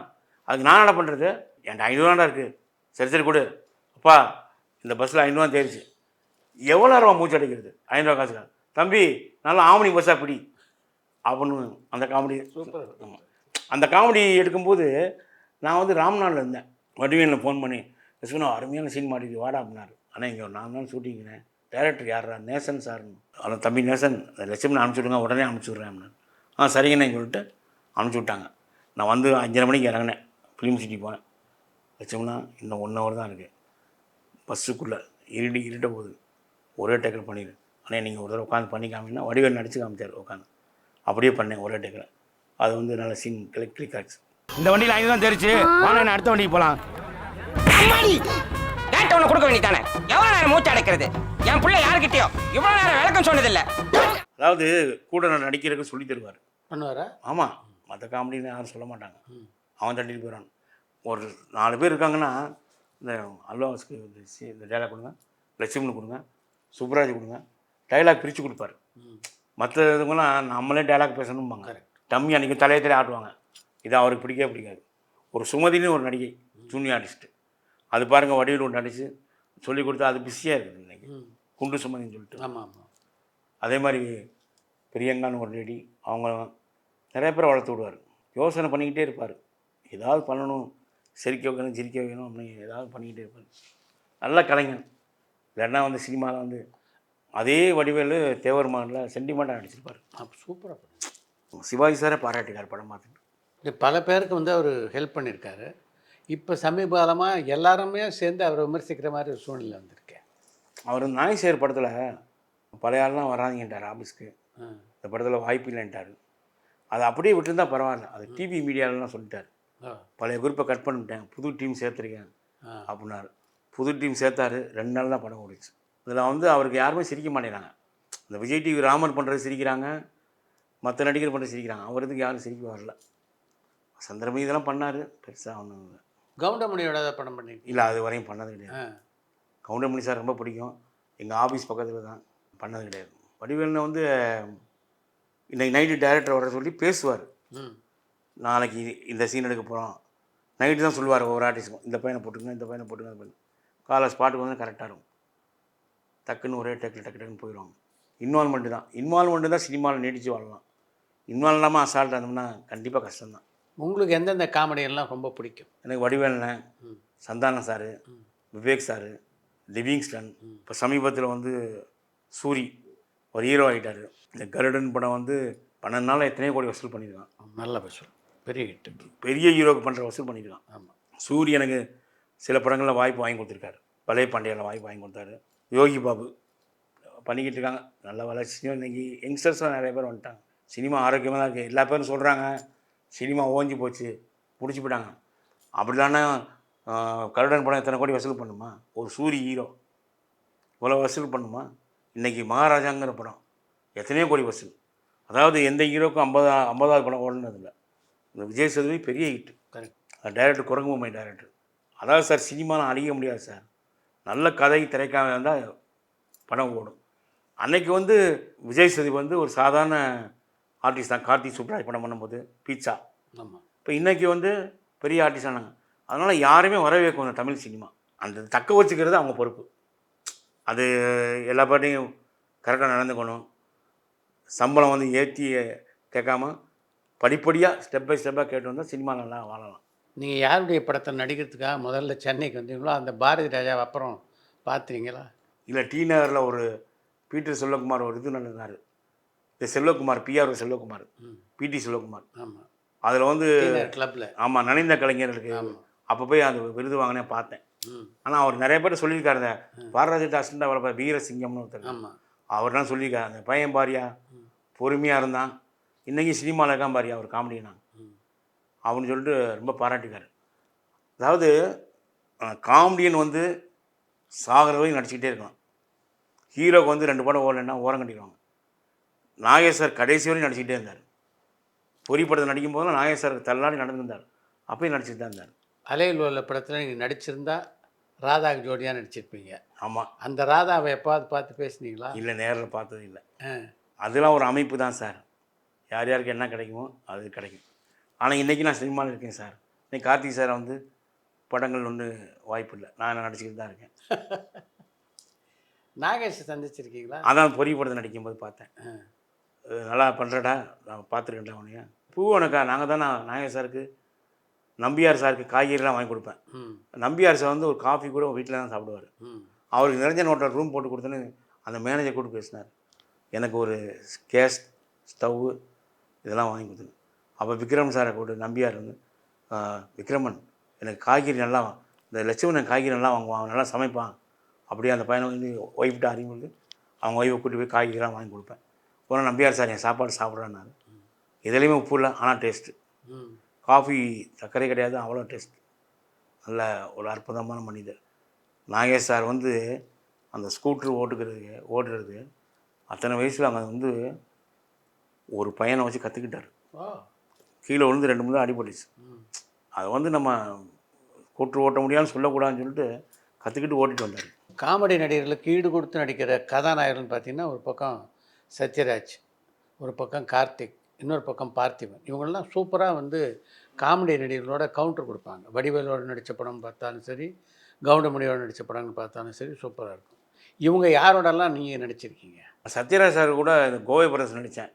பார்த்திபன் சார் படத்தில் நடிக்கவே இல்லை. நியூரான நான் தனி கேரக்டராக கூட நடிக்கலை. கமல் சார் கூட நடிக்கலை. ரஜினி சார் கூட 2 படம் பண்ணிட்டேன். விஜய் சார் கூட 3 படம் பண்ணிட்டேன். ஆனால் விஜய் சாருக்கு வந்து வடிவேல் நல்லா செட் ஆகும், விவேக்கும் செட் ஆகும், வடிவேல் செட் ஆகும். திருமலை படத்தில் விவேக் கூட நல்லாயிருக்கும். வடிவேல் அவங்க வந்து பிரபுதா படம் அந்த படத்தில் வந்து வடிவேல் அவர் காம்பினேஷன் நல்லாயிருக்கும். விவேக் சார் காமெடி நல்லா பண்ணுவார். அவர் டான்ஸில் வந்து ஆட மாட்டார். மாஸ்டர் ஆனால் பார்த்துட்டே இருப்பார். டேக் போகலாமான்பார், டேக்கில் பார்த்தா பின்னிடுவார். அதே மாதிரி சிம்ரன் நல்லா வாஷ் பண்ணிட்டு கரெக்டாக ஆடுவாங்க. இந்த தமிழ் ஃபீல்டே இன்வால்மெண்ட் இருந்தால் தான். விஜய்க்கு வந்து அவ்வளோ பிஸ்னஸ்ஸு அவ்வளோ சம்பளம் வாங்குறா காரணம்னா அதில் இன்வால்மெண்ட் இருக்கிறதுனால தான் வாங்க முடியும். எப்போ பார்த்தீங்க விஜய் சமீபத்தில் அவர் பார்க்க முடியல. அவரோட கடைசியாக நடித்த படம் மதுரை. அப்போ பூவனக்காரால் நடந்ததை பற்றியெல்லாம் பேசினார் அவங்ககிட்ட? அவங்க வீட்டுக்கு நான் போவோம். அவருக்கு சாலிகிராம வீட்டுக்கு இருக்கும்போது அவருக்குன்னு ஒரு ரூம் இருக்கும். நானும் ஸ்டில் சிவான்னு ஒருத்தர் தவறி போயிட்டான். ஆமாம், 2 பேரும் போவோம். உட்காந்து ஜாலியாக பேசிகிட்டு இருப்போம். அம்மாட்டெலாம் அறிமுகப்படுத்துவார், சாப்பிடுவோம். நல்ல மனிதர். இப்போ வந்து அவர் வீடு ரொம்ப லாங்கில், இப்போ அவர் பார்க்க முடியாத சூழ்நிலை. முன்னாடியே சொல்லிட்டுனா பார்க்கலாம். இப்போ அரசியல் வர ஆரம்பிச்சிட்டாரு. அஜித் நல்ல மனுஷன். பார்த்தீங்க அவரை வந்து சமீபத்தில் பார்க்கல. திருப்பதி படம் நடிக்கிற வரைக்கும் பார்த்தேன். அதுக்கப்புறம் ஒரு இடத்துல பார்த்தேன். லட்சுமணன் உனக்கு எதாவது செய்யணும்னு நினைக்கிறேன், அவனுக்கு என்ன வேணும்னு கேட்டார். சார் இந்த மாதிரி வரும்போது நீங்கள் பேசுகிறீங்களா, அந்த அன்பே போதும் சார் அப்படின்னு. நான் ஏன் நீ பாட்டுக்கு இப்படி இருக்கேன், அவவே என்னென்ன கேட்குறான். இல்லை சார், நான் எனக்கு அப்படிலாம் வந்து ஆசை இல்லை சார். கடைசியாக வந்து திருடா ஜனாங்கிற படம் முதல்ல திருடா, அது இந்தியன் எக்ஸ்பிரஸில் எடுத்தோம். அவர் அரிசா வரலன்னு பார்த்தா இறங்கி நடந்து வந்தார். ஏன்னா பைக்கில் வந்துட்டார். அந்த படத்தை நடித்தார். அப்போ வந்து பார்டர் தோட்டத்தில் 100 பேர் மொட்டை போட்டு வந்துட்டாங்க இந்தியன் எக்ஸ்பிரஸுக்குள்ளே. வந்து கேரை வந்துட்டு வந்தோன்னா, சார் வந்திருக்காங்க பார்த்தார். எல்லா பேரும் ஏன்டா மொட்டை போட்டீங்க, தலை நீங்கள் மொட்டை போட்டிங்களா, அதனால் நாங்கள் மொட்டை போட்டுருக்கோம். எல்லா பேரும் ஃபோட்டோ எடுத்தார். சகிக்காமல் மேலே கை போட்டு எல்லாம் ஃபேர் பாடி எடுத்தார். அப்போ நான் ஒருத்தனை விலைக்கு விடுவேன். முதல்ல லஞ்சு பேர் நான் மேலே உட்காந்து சாப்பிட்டுருந்தேன். ஒரு 10 பேர் என்னை மடக்கிட்டாங்க. டீ யார்ரா மொத்தம் யார் தெரியுமா, தொப்பை என் வாயில் குப்பை, அந்த ஆனந்த மடத்தில் பேசுவான் அவன் தான்டா அப்படின்னு அடிக்க வந்தாங்க. நான் தட்டை கீழே போட்டு எந்திரிச்சு ஓடினேன். கேரை ஒன்று போனேன். சார் என்ன சொன்னாங்க, சார் அடிக்க வராங்க. யோ நீங்கள் என்னை பார்க்குறீங்க, பார்த்தீங்க, போட்டோ எடுத்தீங்க. அவர் டியூட்டியை செய்கிறார், அவன் ஏன்டா அடிக்க போகிறீங்க, போங்கடா அப்படின்னாரு. அந்த மாதிரி சொன்னோன்னு கேட்டுக்குவாங்க. ராஜகுமார் போய் கதை சொன்னார், இந்த நீவரான கதையை ஆஃபீஸ் நிக்கார் சக்கரவர்த்தி ஆஃபீஸ் தான் சொன்னார். சொன்னோடனே இது அவர் ரொம்ப பிடிச்சி போச்சு. பல கதாநாயகர்களோட நீங்கள் பணியாற்றிருக்கீங்க. இதில் யார் ரொம்ப கோஆப்ரேட்டிவ் நடிகைகள்? கோஆப்ரேட்டிவ் விஜயகாந்த் ஒரு ஆள் தான். 7 மணினா 6:30 மணிக்கு வந்துடுவார். நீங்கள் அந்த டைரக்டருக்கு எனக்கு அவராச்சும் பண்ணோன்னா அந்த மாதிரி ஒரு சின்சியரான ஆளை பார்க்க முடியாது. ரொம்ப தங்கமான, அதை கொடுத்த நாள் கொடுத்த இது எக்ஸ்ட்ரா டேட்டு கேட்டால் கூட நைட் ஷூட்டிங் வைங்க சொல்கிற ஒரே ஹீரோ அவர் தான். வேறு எந்த ஹீரோவும் சொல்ல மாட்டாங்க. 2 மணிக்கு நடிப்பார், காலையில் 7 மணிக்கு ஸ்டார்ட்டுக்கு வந்துடுவார். கண்டுபட போதெல்லாம் ராம் தேட்டர் கல்யாண மண்டபம் 7 மணிக்கு அசம்பிளி ஆனாங்க. ஆக்சுவலாக வந்து அவர் சீன் வந்து 1 மணிக்கு தான் வந்துச்சு. அவர் நினச்சா சாலிக்கிறான் பக்கத்தில் தான் போயிட்டு வந்துருக்கலாம். ஆனால் அங்கேயே உட்காந்து நடிச்சு கொடுத்தாரு. அந்த மாதிரி ஒரு ஹீரோ. இவ்வளோ அனுபவம் உங்களுக்கு இருக்குது, நாம் ஒரு பட தயாரிப்பாளரானோம் அப்படின்னு தோணுது இல்லையா உங்களுக்கு? அந்த அளவுக்கு அந்த வசதி இல்லை, அந்த ஐடியாவும் இல்லை. எதுலேருந்தால் நீடிச்சிருக்கலாம். அது பண்ணோம்னா விழுந்து போனால் வீட்டுக்கு தான் போகணும். எங்கே இருந்து வந்தது பாபான்ற பேர் உங்களோட? நான் மதுரையில் முஸ்லீம்ஸ் ஃப்ரெண்ட்ஸ்லாம் ஜாஸ்தி. அவங்களாம் பாபான்னு பேசுவாங்க. நான் இங்கே எல்லா பேரும் பாபான்னு பேசுனால அப்படியே பட்ட பேர் ஆகிப்போச்சு. நான் சாய்பாபா பக்தர் வேறு. உங்களை மாதிரி பல நகைச்சுவை நடிகர்கள் இருக்காங்க, அதாவது மெயின் காமெடியினோட கூட வர்றவங்க. அவங்களுடைய வாழ்க்கை எப்படி இருக்குது இப்போ? எல்லா பேரும் நல்லா தான் இருக்காங்க, யாரும் கஷ்டப்படல. அப்புறம் இந்த கோயில் திருவிழாக்கள் ஸ்டார் நைட்டு, இப்போ எனக்கு வந்து கிங்காங்கு, பெஞ்சமின், மீசை ராஜேந்திரன் இவங்களாம் ஷோ கூப்பிட்டு போவாங்க. கூப்பிட்டு போயிட்டு ஒரு 10,000 வாங்கி தருவாங்க, தங்குற ரூம்லாம் தருவாங்க. அப்படியும் போயிட்டுருக்கு, ப்ரோக்ராம் போயிட்டுருக்கு.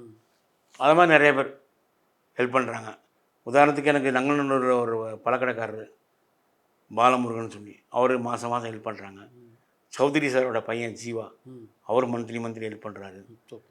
அப்புறம் திவாகர் கேமராமேன் அவர் பெரிய ஹெல்ப் பண்ணார். Vijay TV Bala, Ravivarman cameraman. நம்ம நட்பாக பழகுனால லட்சுமணன் செலவு காசு வச்சுருக்கீங்களா அப்படின்னு நீங்கள் போங்க நான் போட்டு வரேன் பாரு. வில்சன் சார் எல்லா பேரும் ஹெல்ப் பண்ணுறாங்க. ரமேஷ் கண்ணா கூட எனக்கு ஹெல்ப் பண்ணார். கல்யாணம் பண்ணிக்கலையன்ற எண்ணம் இல்லையா உங்களுக்கு? இல்லை, எங்கள் அம்மா ஒரு தடவை பொண்ணு பார்த்து பொண்ணுக்கு பூலாம் வச்சுட்டு வந்தாங்க. அப்புறம் சினிமாக்காரன் தெரிஞ்சுன்னு வேணான்ட்டாங்க. அதுக்கப்புறம் 2-3 இடத்துல பார்த்தாங்க, செட் ஆகலை. அப்புறம் வயசும் ஆகிப்போச்சு. எங்கள் அம்மா தவறிட்டாங்க, எங்கள் அக்காலாம் பார்த்தாங்க.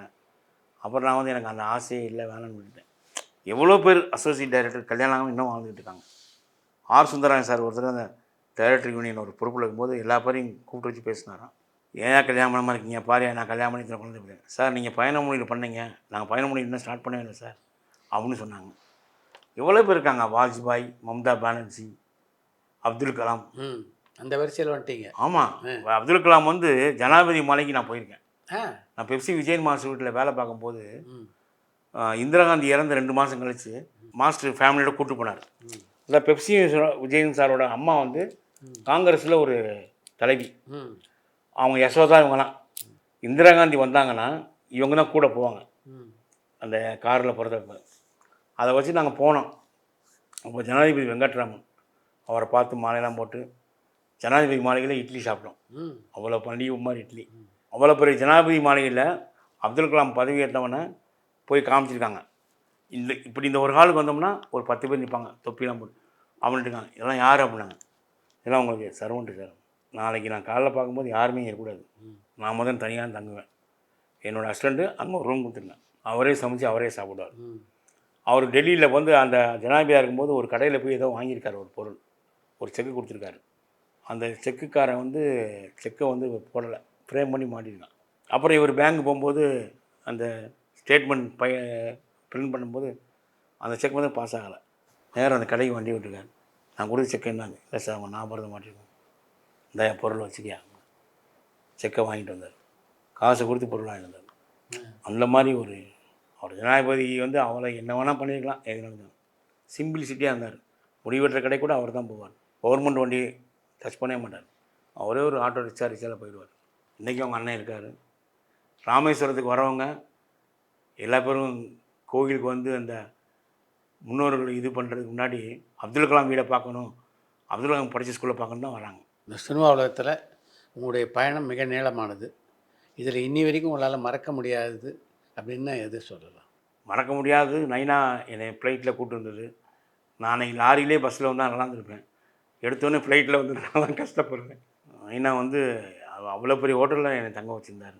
லட்சுமணா காலையில் வந்து ரம்பாவில் சாப்பிடு, மத்தியானம் ஊர்வசி சாப்பிடு, நைட்டு மேனகால சாப்பிடும்பார். எவனா கேட்டால் நைனா பையன் சொல்ல அப்படிம்பார். அந்த மாதிரி ஒரு மனிதர். நைனா நிறையா பேர் வளர்த்து விட்ருக்காரு. புலி வருது புலிங்கிற படத்துக்கு சர்க்கஸில் போய் சிறுத்தை செலக்ட் பண்ணுறக்காக போயிருந்தோம். அப்போது நைனா கொஞ்சம் ஹிந்திலாம் தெரியும். பேட்டா கே கரைங்க புறா கரைங்க அப்படின்னாரு. லட்சுமணா அந்த எம்ஜிஆர் போட்டாங்க மாட்டோம்னார். அந்த மாலை இங்கே வைனார். பையா ஏ फूल लेको एमजीआर के फोटो दाना है बोलो அப்படின்னார். சிறுத்தைக்கிட்ட அவர் சொன்னான் பாஷையில். அது எடுத்துக்கொண்டு மாலையை போட்டுச்சு. எனக்கு பிடிச்சி போச்சு. உடனே இந்த சிறுத்தையை ஓகே பண்ணார். அந்த ப்ரொடியூசர் வந்து சுப்பிரமணியம் யார் பேர், அவர் வந்து பாடுறா புளியை வச்சு படம் எடுத்து புளி மாதிரி போடுறான் பாரு. ரொம்ப நைனா வந்து நக்கல் பிடிச்சவர். அதாவது எந்த லொக்கேஷன் கேட்டாலும் பிடிச்சிடுவார். அப்படி ஒரு அவர் வந்து சிலம்பரசன் டிஸ்கஷன்லாம் உட்காந்துருக்காரு. நைனா சிலம்பரசன் சொல்லியிருக்காரு. அந்த மாதிரி நிறைய பேர் ஹெல்ப் பண்ணுவார். கதை சொன்னால் யாரும் ஹீரோ வீட்டுக்கு கூப்பிட்டு போவார். சிம்புவோட உங்களுக்கு நல்ல பழக்கமா? சிம்புவோட கோவில் படம் பண்ணேன், பழக்கம் இல்லை. நான் ஜெயவேல்னு ஒரு நண்பரை கதை சொல்ல கூப்பிட்டு போயிருந்தேன். அவர் சில கரெக்ஷன் சொன்னால் அந்த பையன் கேட்கல, இல்லைன்னா அந்த பையன் டைரக்ஷன் பண்ணியிருப்பான். தீராஜேந்தர் அவர் வந்து ஆஃபீஸ்க்கு நைனா கூட டெய்லி போவேன், அந்த காமதேவன் தேட்டர் பக்கத்தில் ஆஃபீஸ்க்கு. அவருக்கு தீராஜேந்தர் நல்ல பழக்கம். ஆமாம், நைனா வந்து சாகர் 2 நாள் முன்னாடி குளிப்பாட்டி வீட்டுலாம் போயிருக்காரு. ரொம்ப அவர் வந்து அப்போ டிஎம்கே சேர்ந்த டைம் நைனாவோட போவேன். போயிட்டு ஒரு தடவை அவர் ரெக்கார்டிங் கூட்டி போயிட்டு லட்சுமணா சிரிச்சிடாரு. பார்த்தா டென்ஷன் ஆயிடும்னாரு. அவன் பண்ண போனோன்னே டீ தாங்கிறப்பெல்லாம் வந்துட்டு ரெக்கார்டிங் தேட்டர் கூட்டி சாவி வச்சுக்குவார். யார் வேணும் செவுத்தில் போய் தாளம் கூட்டிகிட்டே இருப்பார். எல்லாக்கு டோலாக்கு டோலு மையா ஐயா, ஆளாக்கு டூனாக்கு டோலு மையா ஐயா ஐயா. சிரிச்சவன் டேங்கா எவன்டா சிரிச்சது அப்படின்னாரு. திரும்பி பார்த்தோன்னா ஓடி ஒழிஞ்சிக்கிட்டேன். ரக்கால வேலையிலே டங் டங். சிவமணி இல்லைன்னா அவர் ரெக்கார்டிங் வைக்க மாட்டார். அது படத்தில் பாருங்கள், பிக்சரைசிங் அப்படி நல்லா பண்ணியிருப்பார். அதாவது சங்கர் பிரம்மாண்டம் பண்ணாருன்னு இப்போ டிஆர் அப்பயே பிரம்மாண்டம் பண்ணிட்டார். 100 டான்ஸரு 100 கொட்டு அந்த மாதிரி. ஒரு கேமராமேன் கூட சின்ன வாக்குவாதம். அந்த வாக்குவாதம் வந்துன்னு அடுத்த படத்தில் அவரே கேமராமேன். எல்லா தொழிலும். நான் வீராசாமி நடித்தேன், மும்தாஜுக்கு அப்பாவா. ஏய் லட்சுமணா, நான் என்ன சொல்லணும் அதை தான் கேட்கணும், புரிஞ்சுதா? நீ வீட்டை விட்டு வெளியே வர, வீராசாமி பற்றி கண்டபடி திட்டுற, நான் கிட்ட வருவேன், புரிஞ்சுதா அவன்மார். நான் வெளியில் வந்து நான் தண்ணியை போட்டு பயங்கரமாக திட்டிகிட்டே இருப்பேன். நேரம் வந்தால் ஒரு உருட்டி கொட்டு அடுத்து அடி டம்மு டம்முன்னு ஒரிஜினல் கட்டி எடுத்து அடித்து கீழே படுக்க வச்சு கழுத்தில் மிதிக்கிறாரு. சார் என்ன சார், டேய் லட்சுமணா இது ஃபைட்டுன்னு சொன்னால் நீ உஷாராயிருப்ப, ஏன்னா நேச்சுரலாக இருக்குன்னு சொல்லி தான்டா ஒரிஜினல் அடித்தேன் அப்படின்னாரு. ஒரு டைலாக்லாம் பேப்பர் பேனா கிடையாது, என்ன வாயில் வருதோ அதான். கரெக்ஷன் வந்து சந்தானம் சொன்னால் கேட்டுக்குவார். ஒரு ஆர்டிஸ்ட் வந்து முக்கியமான ஆர்டிஸ்ட்டு.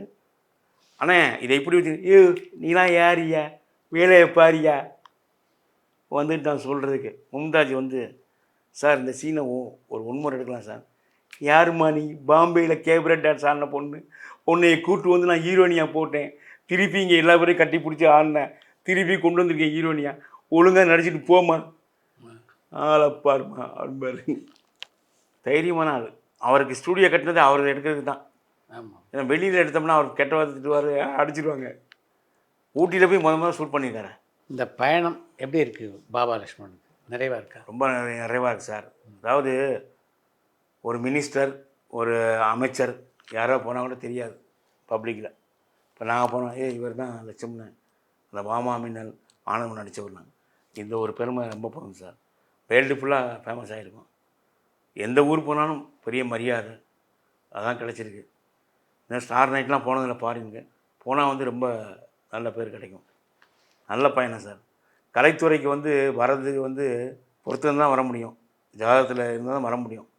1,00,000 பேர் வண்டியிலேருந்து இறங்குறான், அதில் 10 பேர் தான் செலக்ட் ஆகிறான், மீதி பேர் போயிடுறாங்க. அதை தெரிஞ்சுக்கிட்டு சில பேர் போய் ஊரில் போய் கல்யாணம் பண்ணி நல்லா இருக்காங்க. சில பேர் நம்ம இந்த வந்துடும் சொல்லிட்டு இங்கேயே வாழ்க்கை வீணாக்கியிருக்காங்க. அது மாதிரி நிறைய பேர்.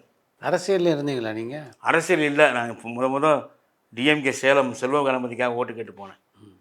அப்போ இந்த டைலாக் தான் பேச சொன்னாங்க, பேசி ஓட்டு கேட்டேன், ஜெயிச்சிட்டார். அரசியல் இதுக்கு முன்னாடி ஏடிஎம்கெலாம் போயிருக்கோம், அது சீசன் தானே, இது ஒரு மீட்டர் போட்டு சம்பாதிக்கிறது தான் போயிருக்கோம். கட்சி வேறுபாடெல்லாம் கிடையாது? அதெல்லாம் கிடையாது. காமெடி எல்லா பேரும் கூப்பிட்றாங்க. ரொம்ப நன்றி பாபா சார், உங்களுடைய அனுபவங்கள்லாம் நம்ம ரசிகர்களோட பகிர்ந்துக்கிட்டதுக்கு. சாய் வித் சித்ரா சேனலுக்கு நான் வந்து பேட்டி கொடுத்து ரொம்ப பெருமைப்படுறேன். தயவுசெய்து இந்த சேனலை எல்லா பேரும் பாருங்கள், சப்ஸ்கிரைப் பண்ணுங்கள், ஷேர் பண்ணுங்கள், பெல் பட்டனை அமுக்குங்க. நன்றி, வணக்கம். பரபரப்பான சினிமா செய்திகள், நட்சத்திரங்களின் பேட்டிகள், சினிமா வரலாறு ஆகியவற்றை பார்க்கவும் படிக்கவும் உங்களுக்கான இணையதளம் tourantalkies.co.